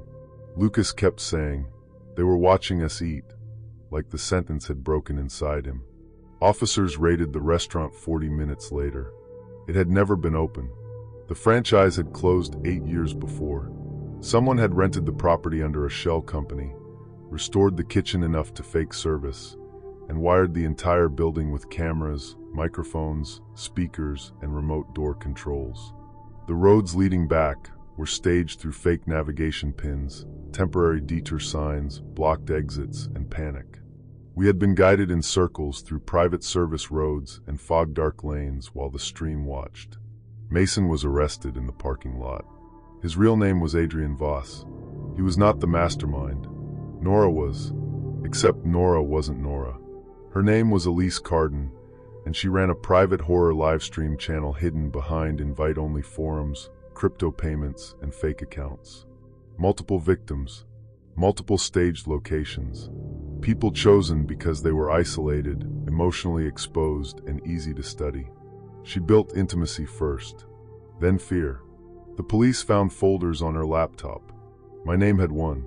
Screenshots, voice notes, campus posts, old comments, my ex's public videos, my mother's Facebook captions, delivery orders, cafe receipts, metadata from photos I didn't know revealed locations.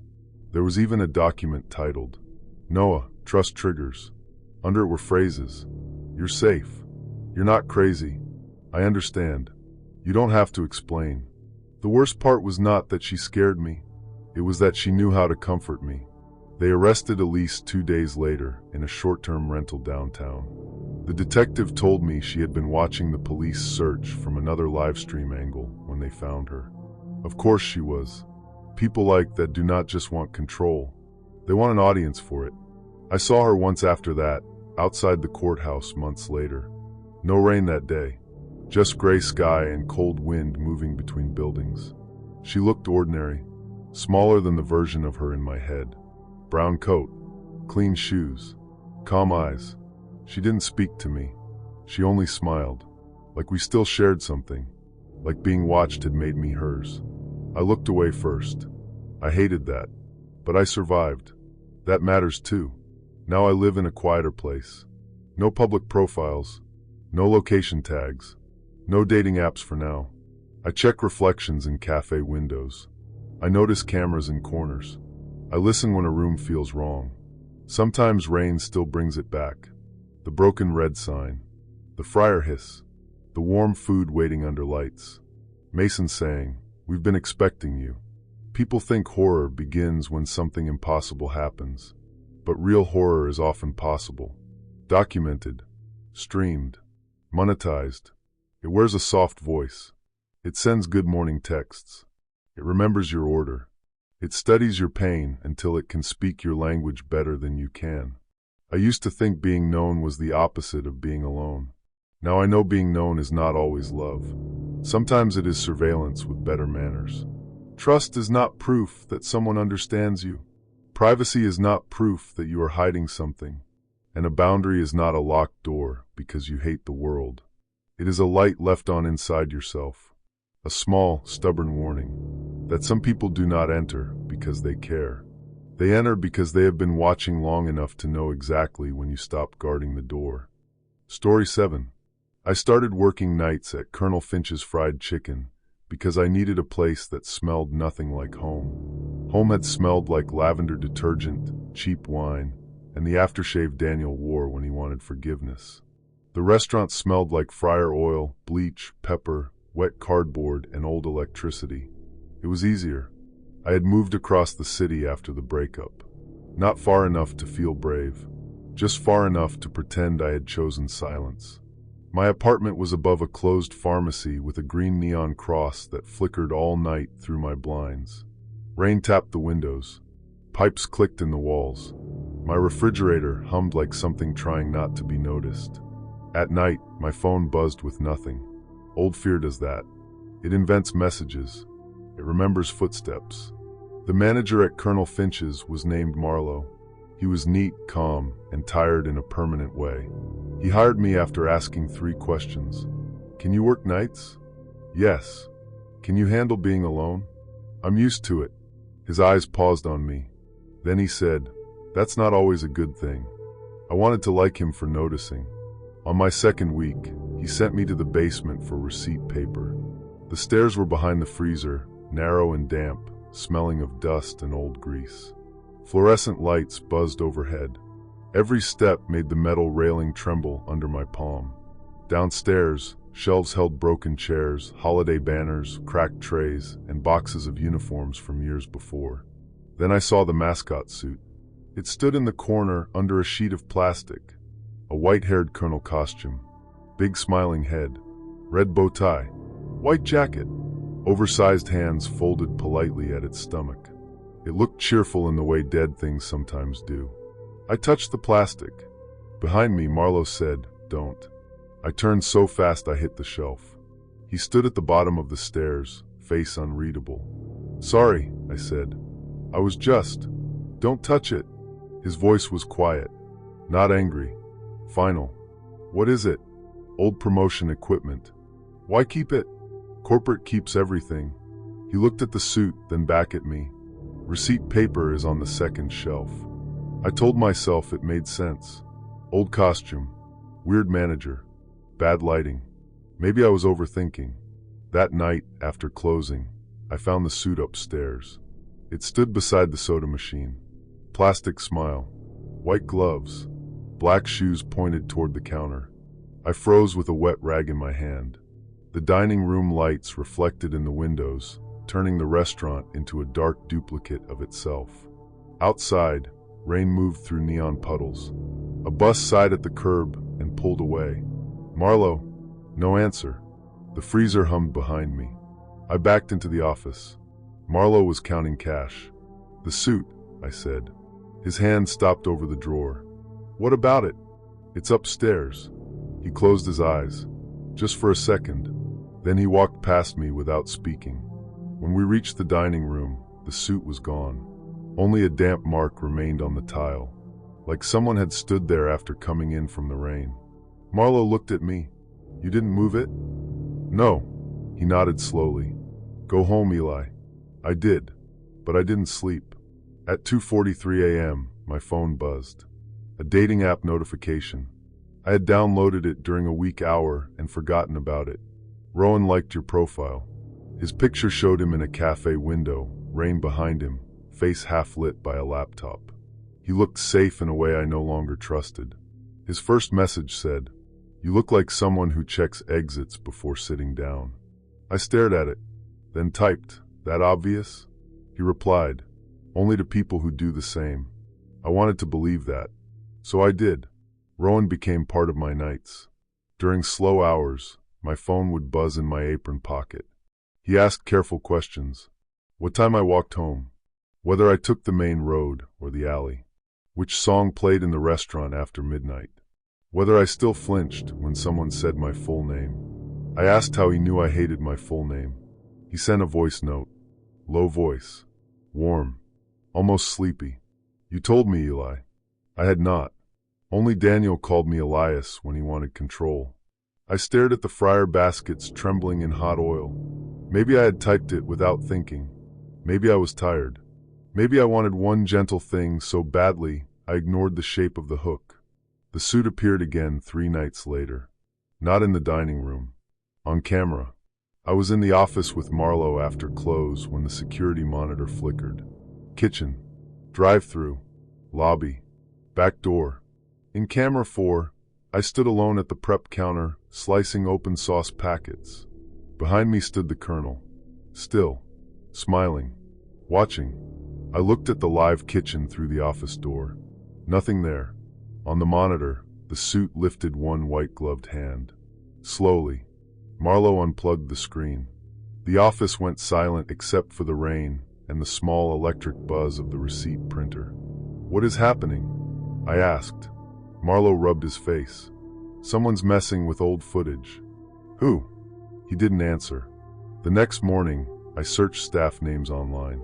Old employees, former managers, local complaints. Most of it was ordinary. Bad shifts, late pay, rude customers. Then I found a deleted forum thread archived on a Mirror site. "Anyone else remember Grant Pike from Colonel Finch's?" Comments from years ago. "He lived in that place. Got fired for stealing uniforms. Used to sleep in the ceiling when he missed the last bus. Manager covered it up. He had a thing about watching co-workers." A photo loaded slowly. Grant Pike stood in front of the restaurant 6 years earlier. Thin face, pale eyes, employee cap pulled low. Behind him, hanging from a hook, was the mascot suit. My phone buzzed. "Rowan, you're researching ghosts. Be careful. Some people only become dangerous when you prove they were real. Asterisk, asterisk." I stopped breathing. I had not told him what I was searching. At work, the whispers started. Not words at first. Breathing. Soft. Wet. Close. It came from the mascot suit when it appeared in the storage hall. I stood 10 feet away, mop water cooling around my shoes, listening. Inhale. Pause. Exhale. The head tilted slightly forward. I grabbed a broom and pushed the mask. It rocked back. I stepped closer, every part of me screaming not to. The restaurant lights buzzed overhead. Somewhere, the ice machine dropped a load with a hard metallic crash. I lifted the mascot head. Empty. Only darkness inside. Fabric. Dust. The sour smell of old sweat. No person. No lungs. Still, the breathing continued. Above me, I looked up. The ceiling vent cover trembled. Just once. I told Marlowe. He locked the office door and turned off the lobby lights, leaving only the red sign outside to wash the floor in blood-colored neon. "There was a man," he said finally. "Grant. The one who got fired?" Marlowe looked sharply at me. "You found that. What did he do?" "Enough. That's not an answer." He sat down. The chair creaked under him. Grant was here before me. He knew every shift pattern, every camera blind spot. After he was fired, food went missing. Cash drawers came up short.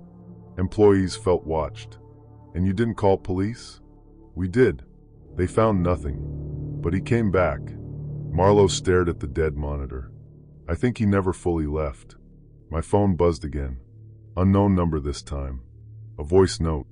I pressed play before I could stop myself. Daniel's voice filled the office. "Eli, you're being dramatic again." My hand went numb. Marlowe watched my face. Daniel did not have this number. The voice continued, softer now. "You always need someone to rescue you." I threw the phone against the wall. It cracked but did not break. Marlowe stood. "Eli, don't." The phone buzzed again on the floor. Text. "People are easiest to guide when they think fear is memory." That was when I understood. The suit was not the watcher. The suit was theater. Something to make us look down. Something to make us stare at the wrong empty face. I checked the vent above the prep line after close. A screw was missing. Fresh scratches marked the metal. Inside, tucked behind the duck bend, was a black plastic pouch. A burner phone. A miniature camera. A cheap audio recorder. A folded schedule with my shifts circled. And printed screenshots from my dating profile. Rowan's profile picture was there too. It was not a man in a cafe. It was an AI-generated image built from public faces. I backed away, shaking. Above the ceiling tiles came a soft scrape. Then another. Someone moving on elbows. Slowly. Listening. I ran for the front door. It was locked from the inside with a chain I had never seen before. The lights cut out. Only the red sign remained, blinking through rain. A voice came from the drive-thru speaker. Rowan's voice. Eli. I turned. The mascot suit stood near the freezer. Empty. Smiling. The voice continued from overhead now, warm and intimate. You were doing better with me. Grant, I said. Silence. Then a quiet laugh. I haven't used that name in years. The ceiling creaked. Dust drifted down like gray snow. You liked Rowan, he said. You answered him faster than you answer your brother. I don't have a brother. No, he said softly. But you almost wanted to say you did. That's loneliness. It makes empty rooms expandable. I moved toward the office. He moved above me, following. You don't know me. I know you walk home under cameras because cameras feel safer than people. I know you don't sleep until 4. I know you keep your bathroom light on. I know Daniel taught you to confuse attention with danger, and I made danger feel attentive. My throat closed. The office door was open. Inside, the security monitor flickered back on. Every camera showed me. From angles the restaurant did not have. Above the fryer. Inside the hallway. Through the vent. From my apartment window. My apartment. He had been outside my building. Maybe inside it. The screen changed. A live feed of the storage hallway. Marlo lay on the floor, conscious, hands tied with zip ties, eyes wide. No blood. Just terror. Grant whispered above me. He keeps pretending he manages this place. I grabbed the emergency phone under the desk. Dead. Of course. Then I remembered the old panic button by the drive-thru window. Marlo had mentioned it once. A silent alarm installed after robberies. Corporate never removed anything. I moved slowly. Grant moved with me. The ceiling bowed above the fryer. He was crawling through the vent system. Close enough that I could hear his breathing without speakers now. Human. Fast. Impatient. You don't have to run, he said. Running is what people do when they still believe outside is different. The mascot suit shifted near the freezer. A fishing line. That was all. It was rigged through the sleeve, pulled from above. The empty hand rose. A puppet. A joke. I wanted to scream, but I had spent too long surviving men who needed reactions. So I whispered, "You're not a ghost." The ceiling went still. "You're just unemployed." For the first time, his voice changed. Anger sharpened it. A tile broke above me. His arm came through. I ran. The tile crashed behind me. A body hit the prep counter with a heavy thud. Metal trays scattered across the floor. I slammed my palm against the panic button. Nothing happened. Then outside, distant sirens began to rise. Real ones. Grant lunged toward me. I threw fryer salt into his face and ran through the side exit as he hit the doorframe behind me. Rain swallowed me whole. Cold city air burned my lungs. I ran past the dumpsters, past the loading bay, toward the neon street where police lights were already turning the puddles blue and red. Marlo survived. Grant Pike was arrested half inside a ceiling crawl space, carrying 3 burner phones, lock picks, stolen employee keys, and a small hard drive full of recordings. He had lived in abandoned mechanical spaces above the restaurant for months at a time, sometimes longer. He used the mascot suit to create sightings. He used old security footage to make time feel unstable. He used fake dating profiles to learn what employees feared before he used those fears against them. There were other workers, other restaurants, other names. He had not been haunting the building. He had been studying it. That was worse. Ghosts do not need passwords. Men do. I quit the next day. For weeks, I could not sit beneath vents. I avoided restaurants with drop ceilings. At night, rain tapped my windows, and I listened for movement above the hum of the fridge. Sometimes my phone still buzzed with nothing. Sometimes I still thought of Rowan. Not because I missed him, because some part of me had believed him before I knew he was a mask. That is the wound people do not understand. Not the fear, the shame of having opened the door. But I know better now. Trust is not weakness. It is access. An obsession is what happens when someone mistakes access for ownership. The colonel's suit was taken as evidence. Empty fabric. Plastic smile. Hollow head. People online called it creepy. They missed the point. The suit was never the monster. It was only what he wanted us to look at. The real danger was above us. Quiet. Patient. Learning our names through the vents. Story 8. Rain made the city look edited.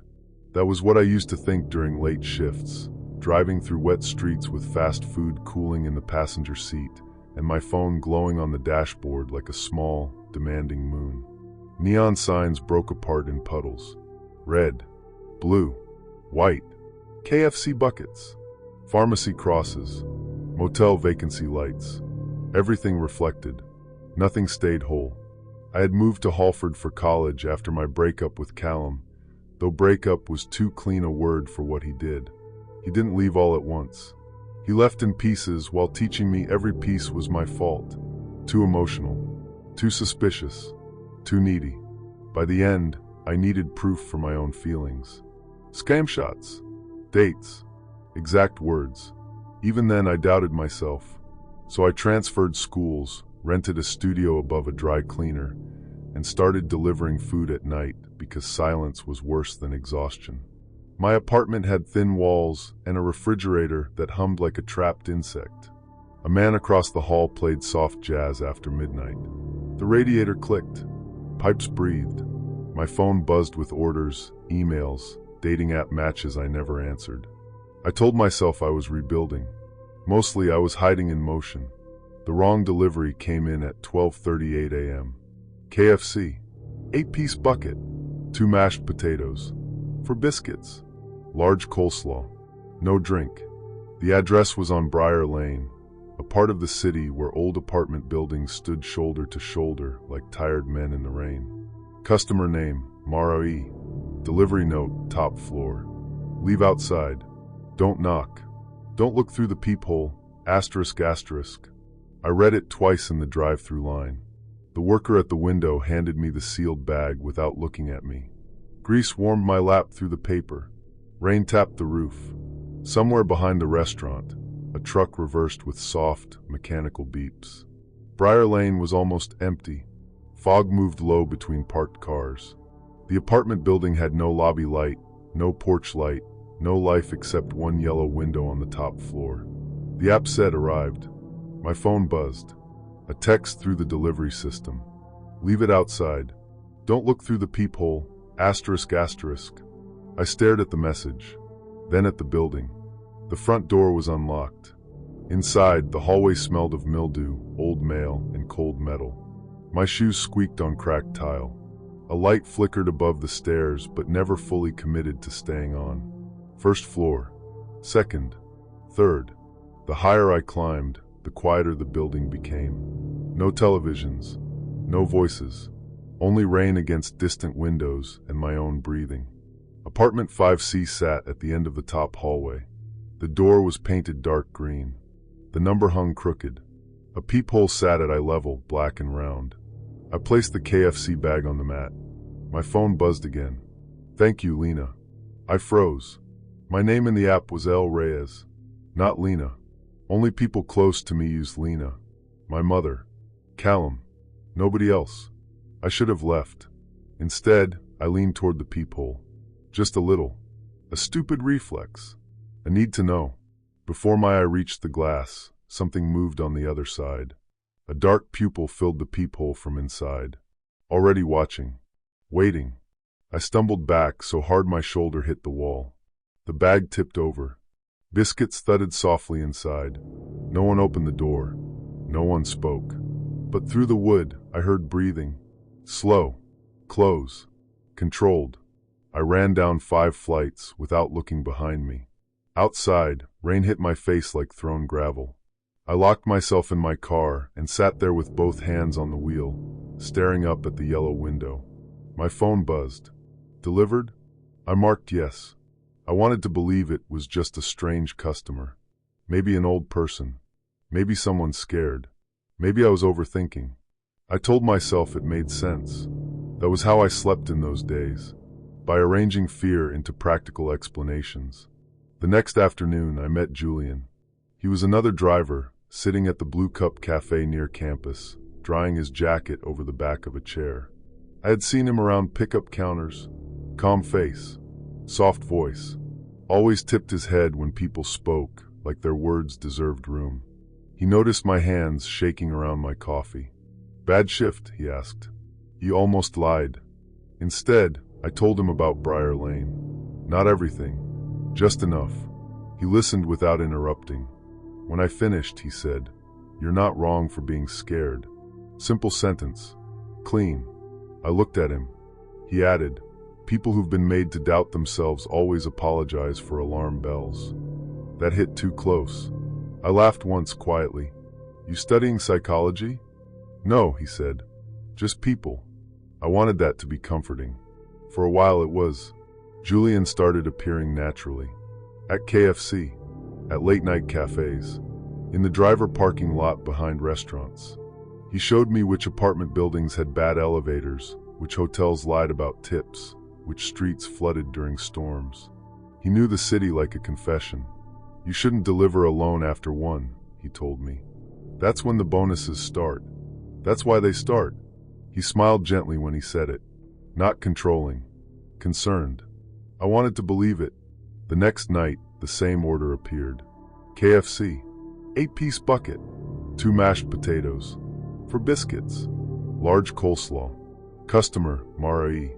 Address, 5C Briar Lane. Delivery note, leave it outside.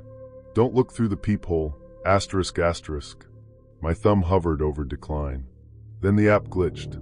The order accepted itself. I stared at the screen. Impossible. But apps glitched. Phones lagged. Rain damaged signals. I told myself it made sense.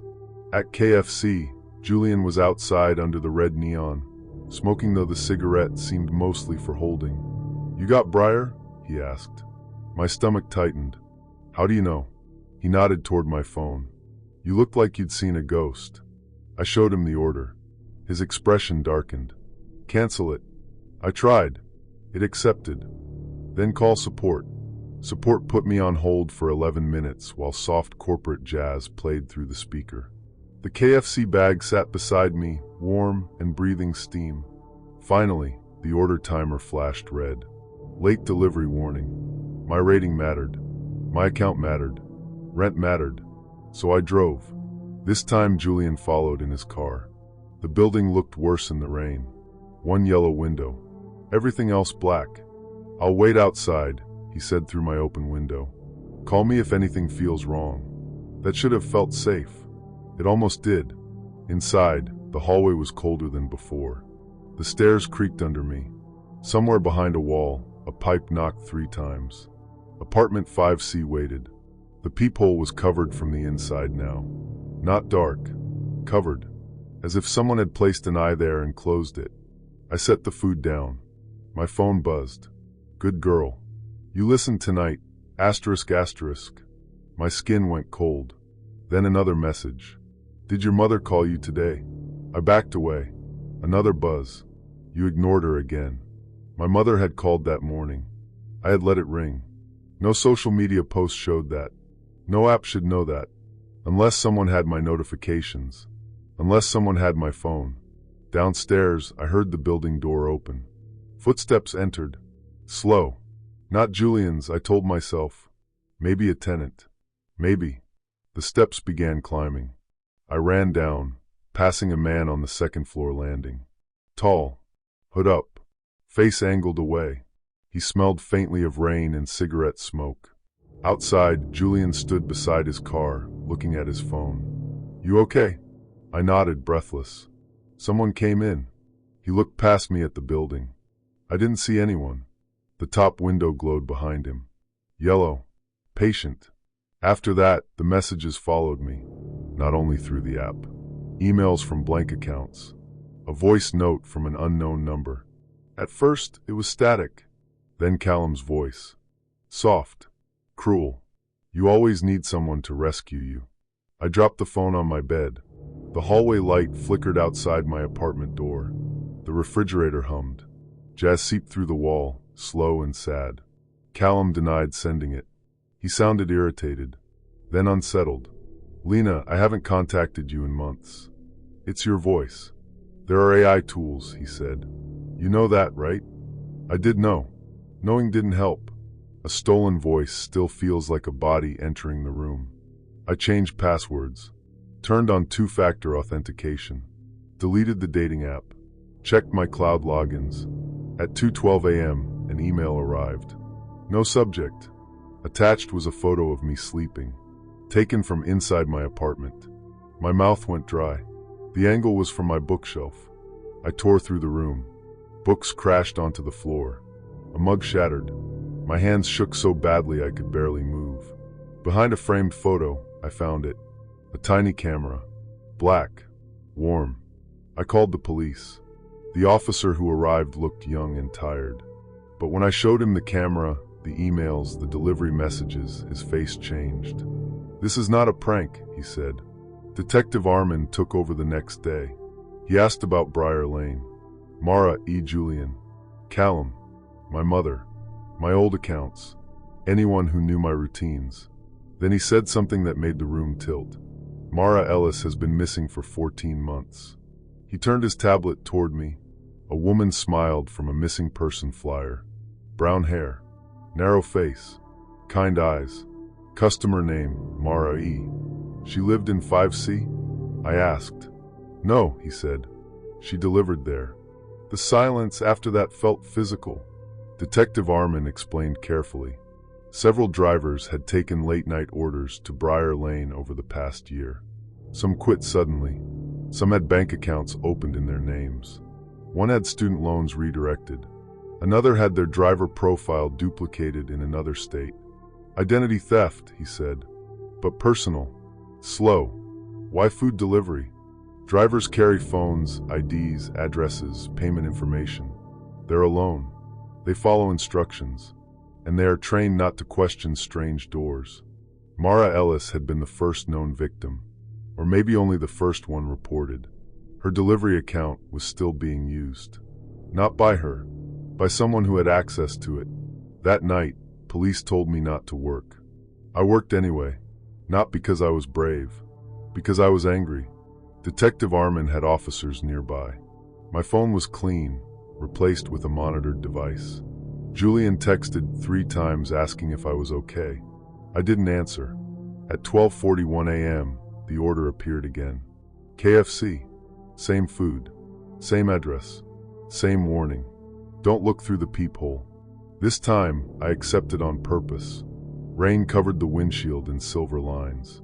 The city passed in reflections. Sirens wailed somewhere far away. My hands were steady in a way that did not feel like calm. It felt like leaving my body. When I arrived at Briar Lane, the top window was lit. Julian's car was parked across the street. Engine off. Lights dark. I stared at it. Then my phone buzzed. You shouldn't have involved them, Lena. Another message. Police don't understand lonely people. I do, asterisk asterisk. I looked across the street. Julian stepped out of his car. No umbrella. Rain darkened his jacket. He lifted one hand, almost apologetic.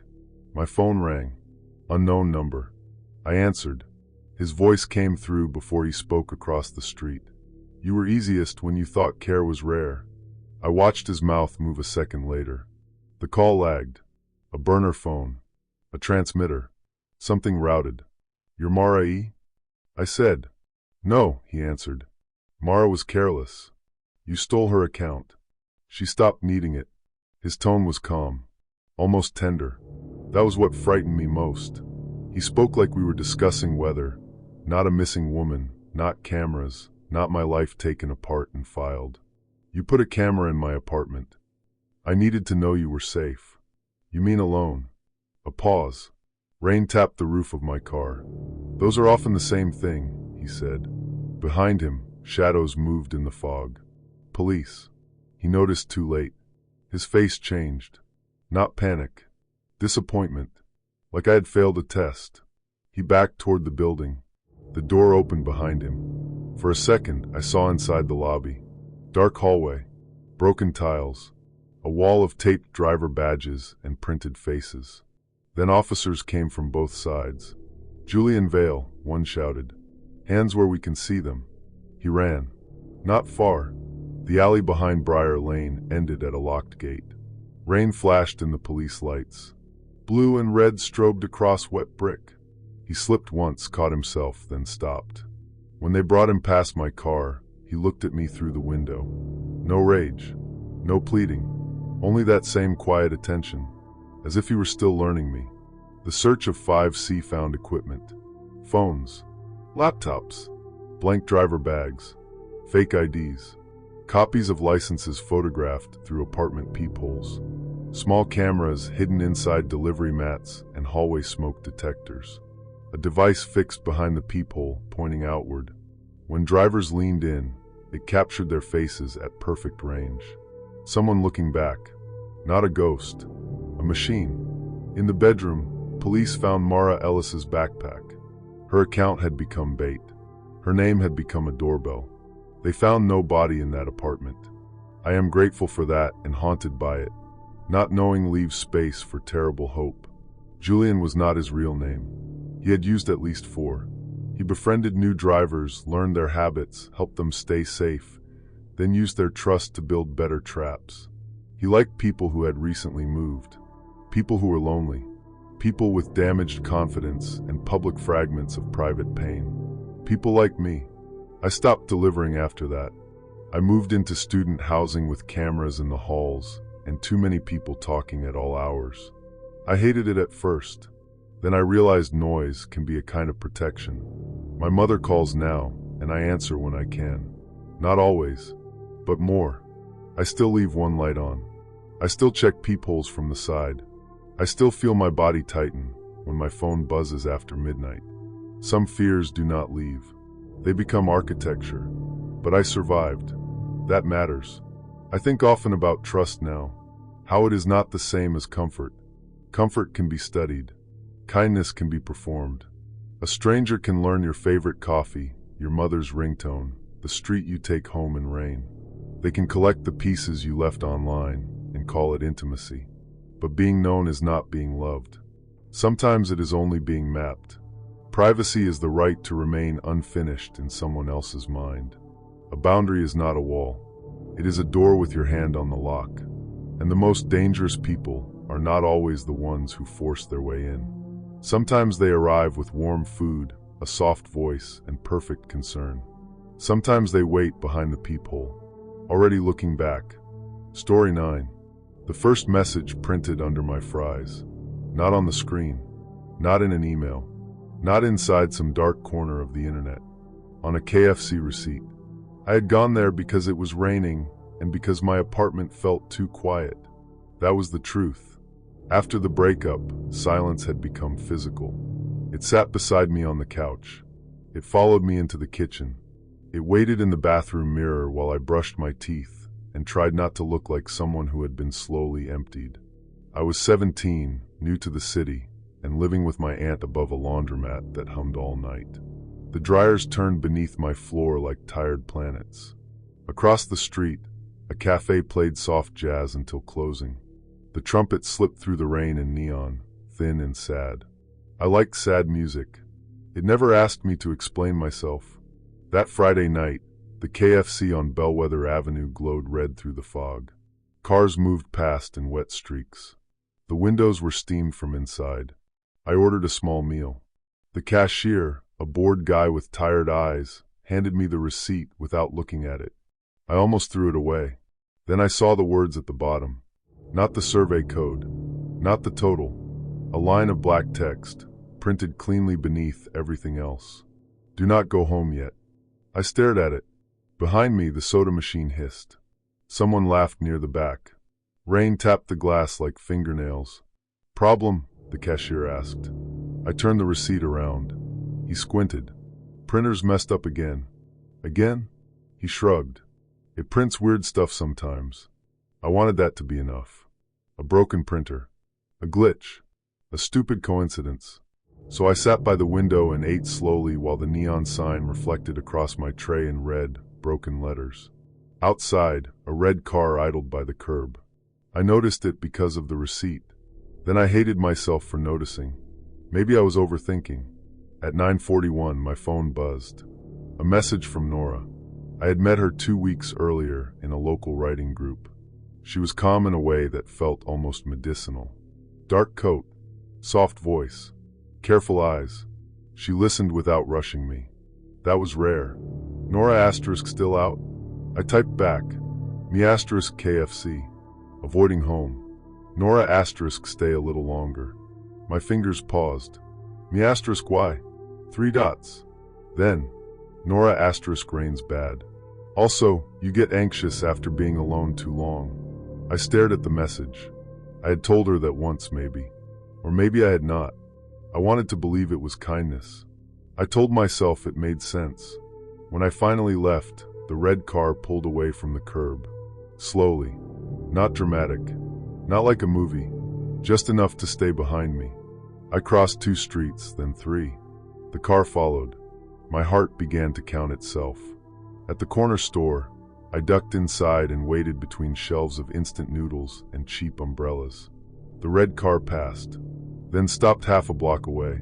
That was when the fear became real. I called my aunt. She answered on the 3rd ring, voice thick with sleep. Evan, there's a car following me. The clerk looked up. The red car waited outside in the rain. Then, as headlights appeared behind it, it drove away. I went home in a rideshare and locked my bedroom door. The laundromat hummed below me. My phone buzzed. Unknown number. A voice note. I should not have played it. But fear does not ask permission. My own voice came through the speaker. Soft. Tired. I just don't want to feel replaceable anymore. I went cold. I had said that to Nora. At the cafe. No recording. No phone on the table. Just rain, jazz, and her hand wrapped around a chipped mug. The voice note ended with a click, like a receipt printer cutting paper. The next week, I went back to the same KFC. That was stupid, but fear and curiosity are twins. They both pull you toward the edge. This time, I ordered only fries. The receipt printed normally at first. Store number, time, total. Then the final line appeared. The red car is following you. My mouth went dry. I looked outside. No red car. Just rain. Fog. A delivery bike. A man smoking under the bus shelter. I laughed once. Quietly. A broken sound. Then the printer whirred again. A second receipt slid out. The cashier frowned. That's weird. I took it before he could read it. Your friend is not your friend. That night, Nora came over. My aunt was working late at the hospital, and the apartment felt too large. Too open. Too full of humming things. Nora brought tea and sat on the floor with me because I did not want to sit on the couch. Tell me exactly what happened, she said. So I did. The receipts. The car. The voice note. She listened carefully, almost professionally. When I showed her the unknown number, she did not seem surprised. People can spoof numbers, she said. Clone voices. Scrape old videos. It's easier than anyone wants to admit. You sound like you know a lot about it. My brother works in cybersecurity. It was a clean answer. Too clean. But her face was gentle, and I was tired of suspecting gentleness.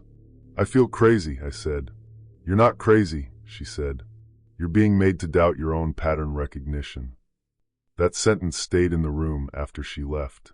At 1:13 a.m., my phone buzzed. An email. No sender name. Subject. Order history. Attached was a spreadsheet. Every KFC order I had made in the last month. Dates. Times. Items. Payment method. Last 4 digits of my card. At the bottom was a note. You always ask for extra sauce when you're afraid. I closed the laptop so hard the screen flashed.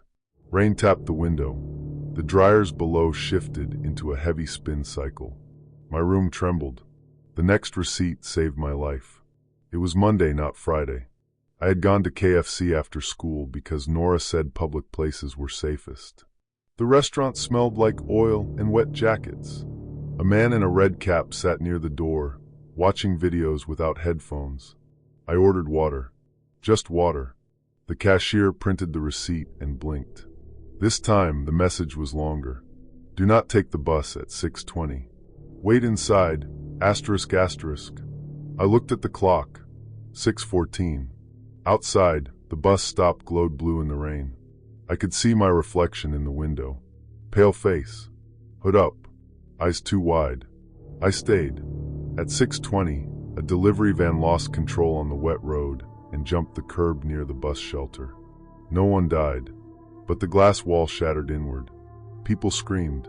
The man in the red cap stood too quickly, then walked out without looking back. I kept the receipt folded in my fist until the paper softened. That night I believed. Not in fate, not in ghosts, in whoever was watching, because they had known, and that was worse. The next message came after midnight. My phone buzzed under my pillow. Unknown number. Tonight, you will ask for extra sauce. That is how he finds you, asterisk asterisk. I stared at it until the words stopped looking like words. I had asked for extra sauce earlier, quietly, at the counter. No one had been near enough to hear. Except the cashier. Except the cameras. Except the system. I began to understand. Not fully, just enough to feel the shape of the cage. The next day, I skipped school and went to the police. The officer at the desk was polite, then skeptical, then less skeptical when I showed the spreadsheet. He called someone from cybercrime. A woman named Detective Marrow met me in a small interview room that smelled like coffee and printer toner. She read every receipt, every message, every timestamp. "This isn't prediction," she said finally. I looked at her. "It feels like prediction." "That's the point." She explained it carefully. The KFC app, payment data, store cameras, loyalty profiles, Wi-Fi pings, public social media, dating apps, location metadata hidden in photos. All the crumbs people leave behind, thinking crumbs are too small to matter. Someone had gathered mine. Someone had access. "Do you know anyone who works there?" she asked. "No." Then I thought of Nora. Her careful explanations. Her perfect timing. Her knowing when I was out. Her knowing how fear moved through me. "My friend might," I said. Detective Marrow asked for her full name. Nora Vale. The detective searched. Her face did not change much, but her silence did. "There's no Nora Vale in the city records matching your description." I felt something inside me drop. "She's real," I said. "I'm sure the person is real," she said. "The name may not be. The police told me not to contact her. So of course she contacted me." Nora asterisk, you went to the police.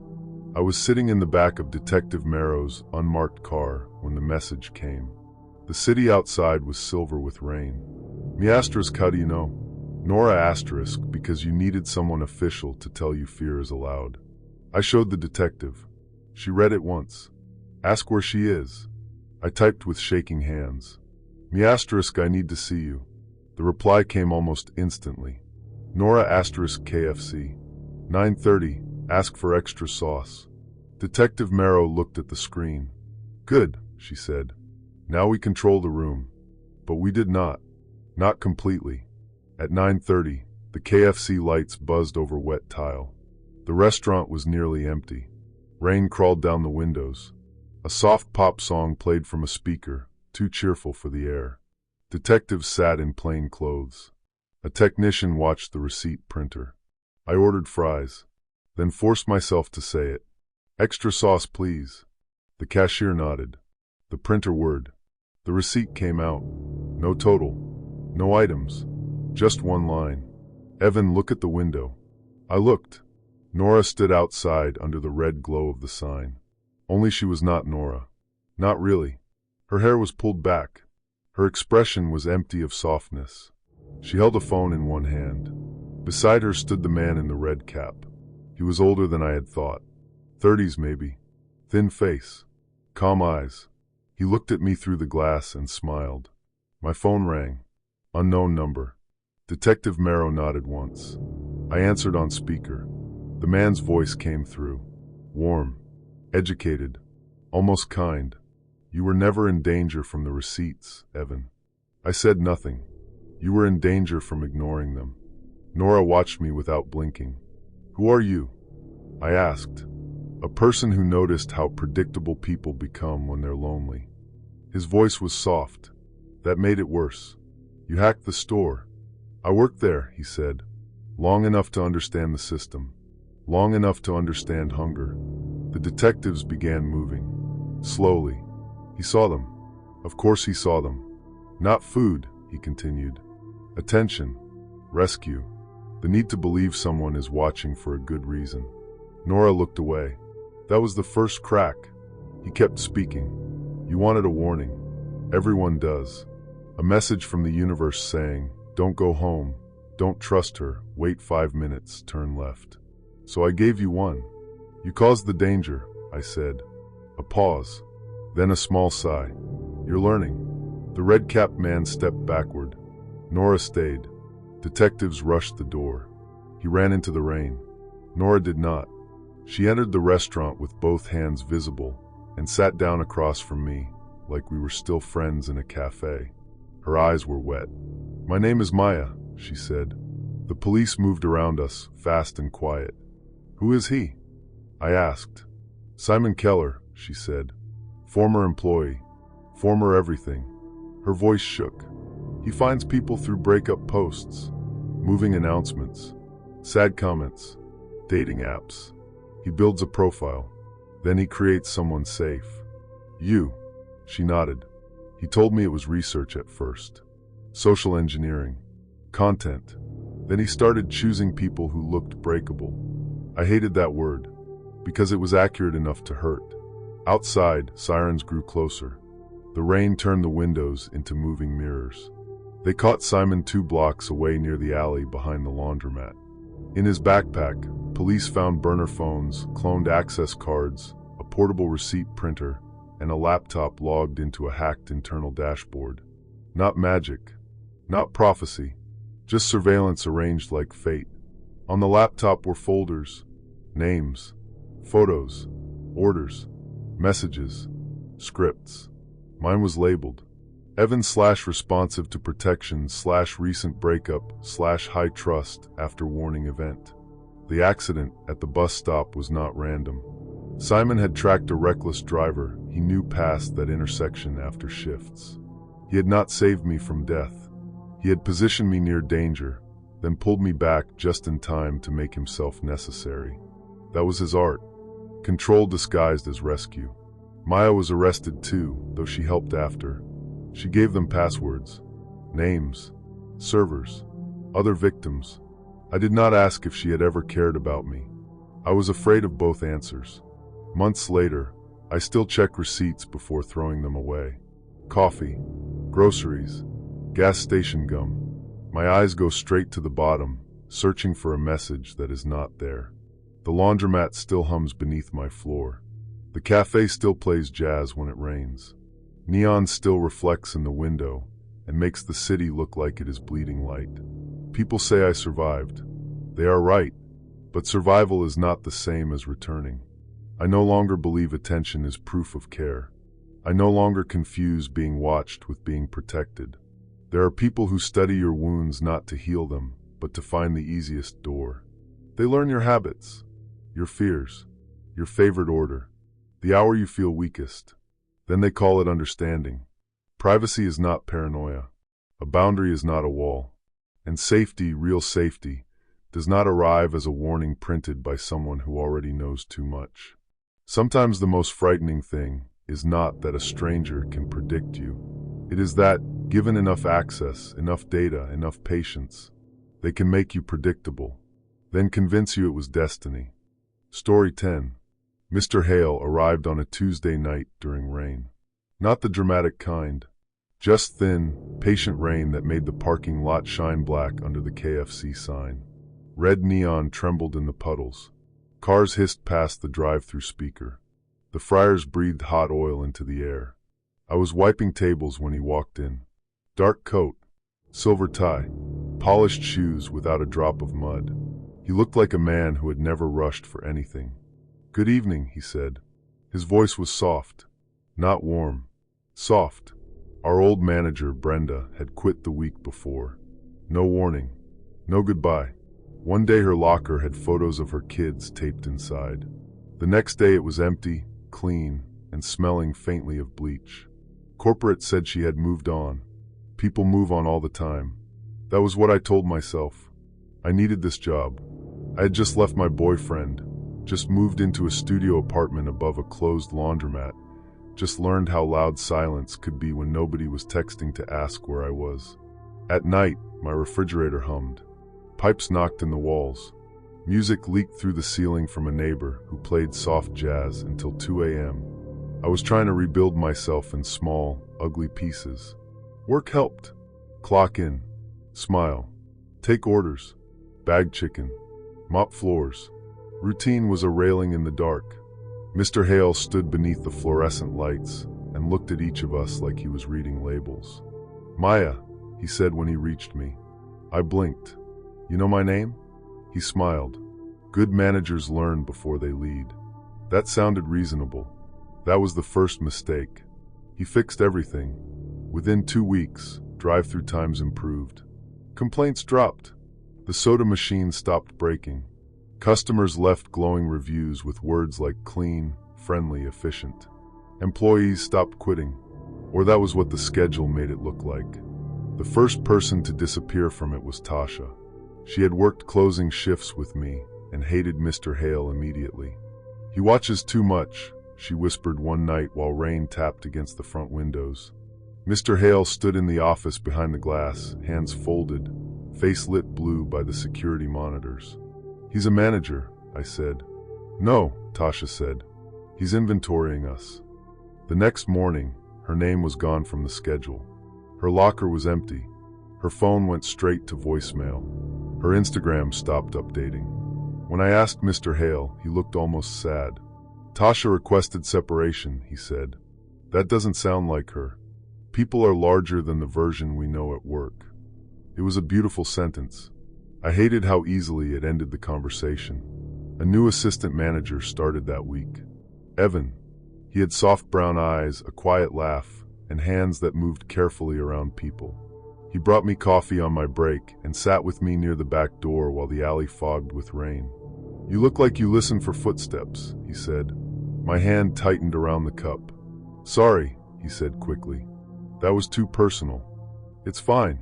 "No, it isn't. I just meant, some people come out of bad situations with their nervous system still working overtime." Nobody had ever said it like that. Not broken, not dramatic, just trained by fear. So I trusted him a little. That was the second mistake. Mr. Hale knew things.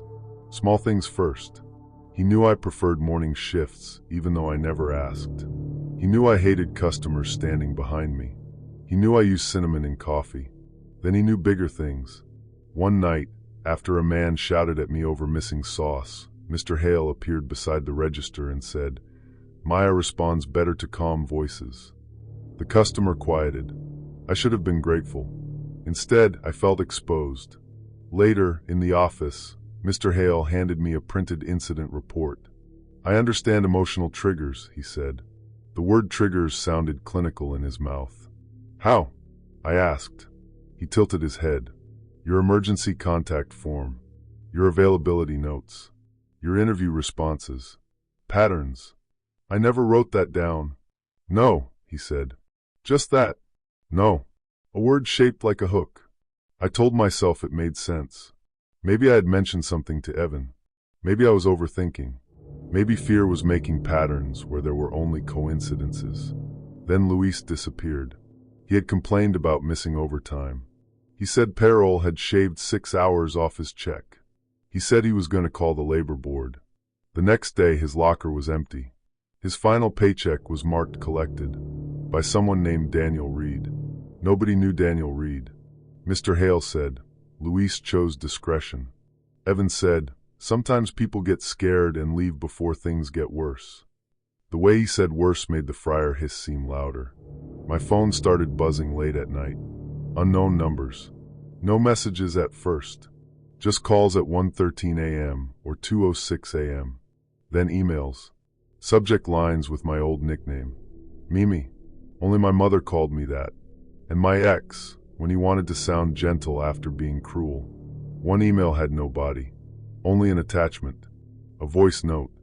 I pressed play in my apartment while blue laundromat light shivered through the blinds. My own voice filled the room. I'm sorry. I made a mistake. I want to withdraw my complaint. I dropped the phone. I had never recorded those words. The refrigerator hummed. Somewhere upstairs, soft jazz played through the floor. My own voice kept living in the room after it stopped. The next day, Mr. Hale asked me to step into the office.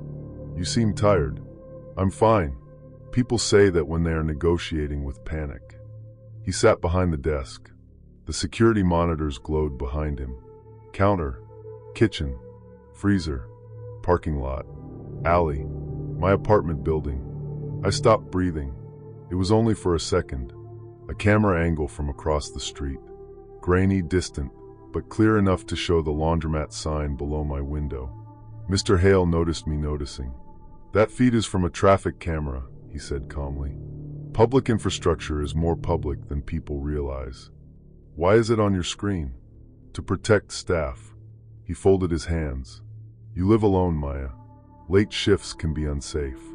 I wanted to believe it, because the alternative was too large. That night, Evan walked me to the bus stop. Rain turned his hair dark. Neon signs reflected in the windows behind him. You should stop asking about Tasha and Luis, he said. I looked at him. His expression stayed gentle. I'm saying that as someone who cares. How do you know I asked? He sighed. Maya. Not an answer. Just my name. Like he owned the softer part of it. The spiral tightened after that. A fake dating profile appeared using my photos.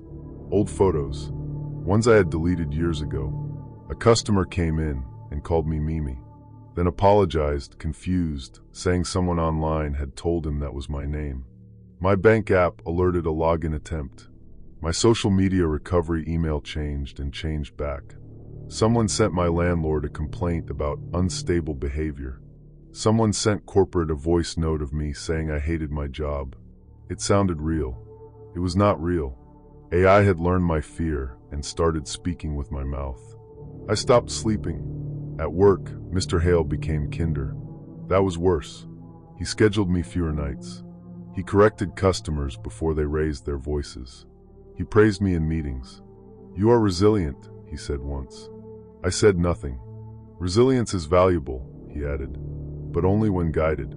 The hidden office was behind the dry storage room.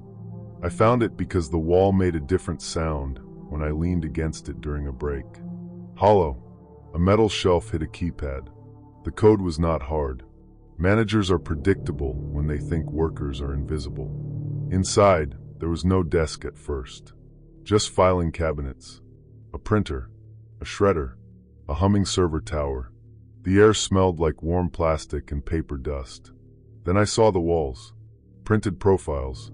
Employees. Customers. Relatives. Addresses. Emergency contacts. Social media handles. Medication notes from insurance forms. Debt records. Relationship status. Immigration status. Old disciplinary reports. Weaknesses. Fears. One page had my name at the top. Maya Serrano. Recent breakup. Isolation risk. Financial pressure. Conflict avoidant. High compliance under calm authority. Responds to protective male presence. Under that, one word in red. Manageable. There were photos of my apartment door. Screenshots of my old posts. A transcript of a private voice message I had sent my sister. A folder labeled. Removal options. I heard footsteps outside. Slow. Measured. Mr. Hale's voice came through the door. Maya, he said. I know you're frightened. I backed away from the files. You are not in trouble, he continued. Trouble is a story people tell when they do not understand structure. Evan stood beside him when the door opened. Not apologetic. Not surprised. Just tired. You helped him, I said. Evan looked down. I helped the store. Mr. Hale stepped inside.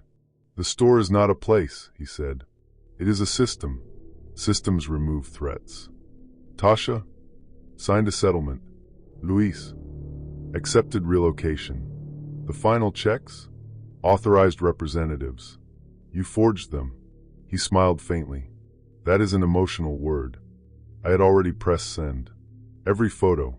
Every recording, every document I could capture had gone to Officer Grant, a woman from the local police department who had taken my first report seriously when corporate called me confused and unstable. My phone was hidden in my apron pocket. The call was live. Mr. Hale looked at the pocket. Of course he knew. He always knew. "Maya," he said softly, "you think exposure is justice. It usually isn't. It is simply noise. Powerful people survive noise." For the first time, his politeness cracked. Not much, just enough. Outside, tires hissed in the rain. Then doors slammed. Radios murmured. The front of the restaurant filled with blue and red light. Mr. Hale closed his eyes once. Not fear, calculation. Police entered through the lobby and back door together. No shouting like in movies, just firm voices. Shoes on tile. The fryers still hissing. The refrigerator still humming. The world continuing around the moment it changed. They found everything. Burner phones, fake resignation letters, settlement templates with blank names, voice cloning software, remote access tools, surveillance invoices, a corporate email chain with Mr. Hale's real name. Arthur Haleson, risk mitigation contractor, not manager, fixer. His job was to make problems disappear quietly. Bad reviews, injured workers, missing wages, harassment complaints, union talk, people, not by killing them. That would have been too obvious. By burying them under paperwork, NDAs, legal threats, debt pressure, fake misconduct records, schedule removals, reputation damage, digital impersonation, fear. Enough fear, and people vanished themselves. Tasha was found 3 cities away, staying with a cousin, terrified because someone had threatened to expose private messages. Luis had signed papers he did not understand after being told immigration would be notified over a payroll dispute that had nothing to do with immigration. Brenda, the old manager, had tried to report Hale before he arrived. Her life had been quietly dismantled, credit frozen, emails spoofed, references poisoned. She was alive, but that word felt smaller than it used to. Months later, the branch reopened under new ownership. I never went back. I work mornings now at a bookstore cafe where the espresso machine screams and rain slides down the windows and nobody asks why I sit where I can see the door. At night, my apartment is still quiet. The fridge hums. My phone buzzes. Sometimes I let it ring. Sometimes I do not. I am better, people say. They mean functional. They mean I smile at work. They mean I no longer flinch every time someone says my name softly. But survival is not the same as restoration. I still think about that hidden office. Not because it was dramatic, because it was ordinary. Cabinets, printers, forms, labels. The horror was not blood or ghosts or shadows under the door. It was paperwork. It was surveillance dressed as safety. It was politeness used as a locked room. It was people powerful enough to make a life disappear and call it compliance. Trust used to feel like opening. Now it feels like choosing the lock myself. Privacy is not hiding. Boundaries are not guilt. An identity is not something a file can summarize. A person is not their weakness, not their fear, not their lowest recorded moment. But there will always be people like Mr. Hale who believe everyone is a profile waiting to be managed. That is why I keep my door closed now. Not because I am afraid of the dark, because I finally understand who benefits when we are taught to leave it open.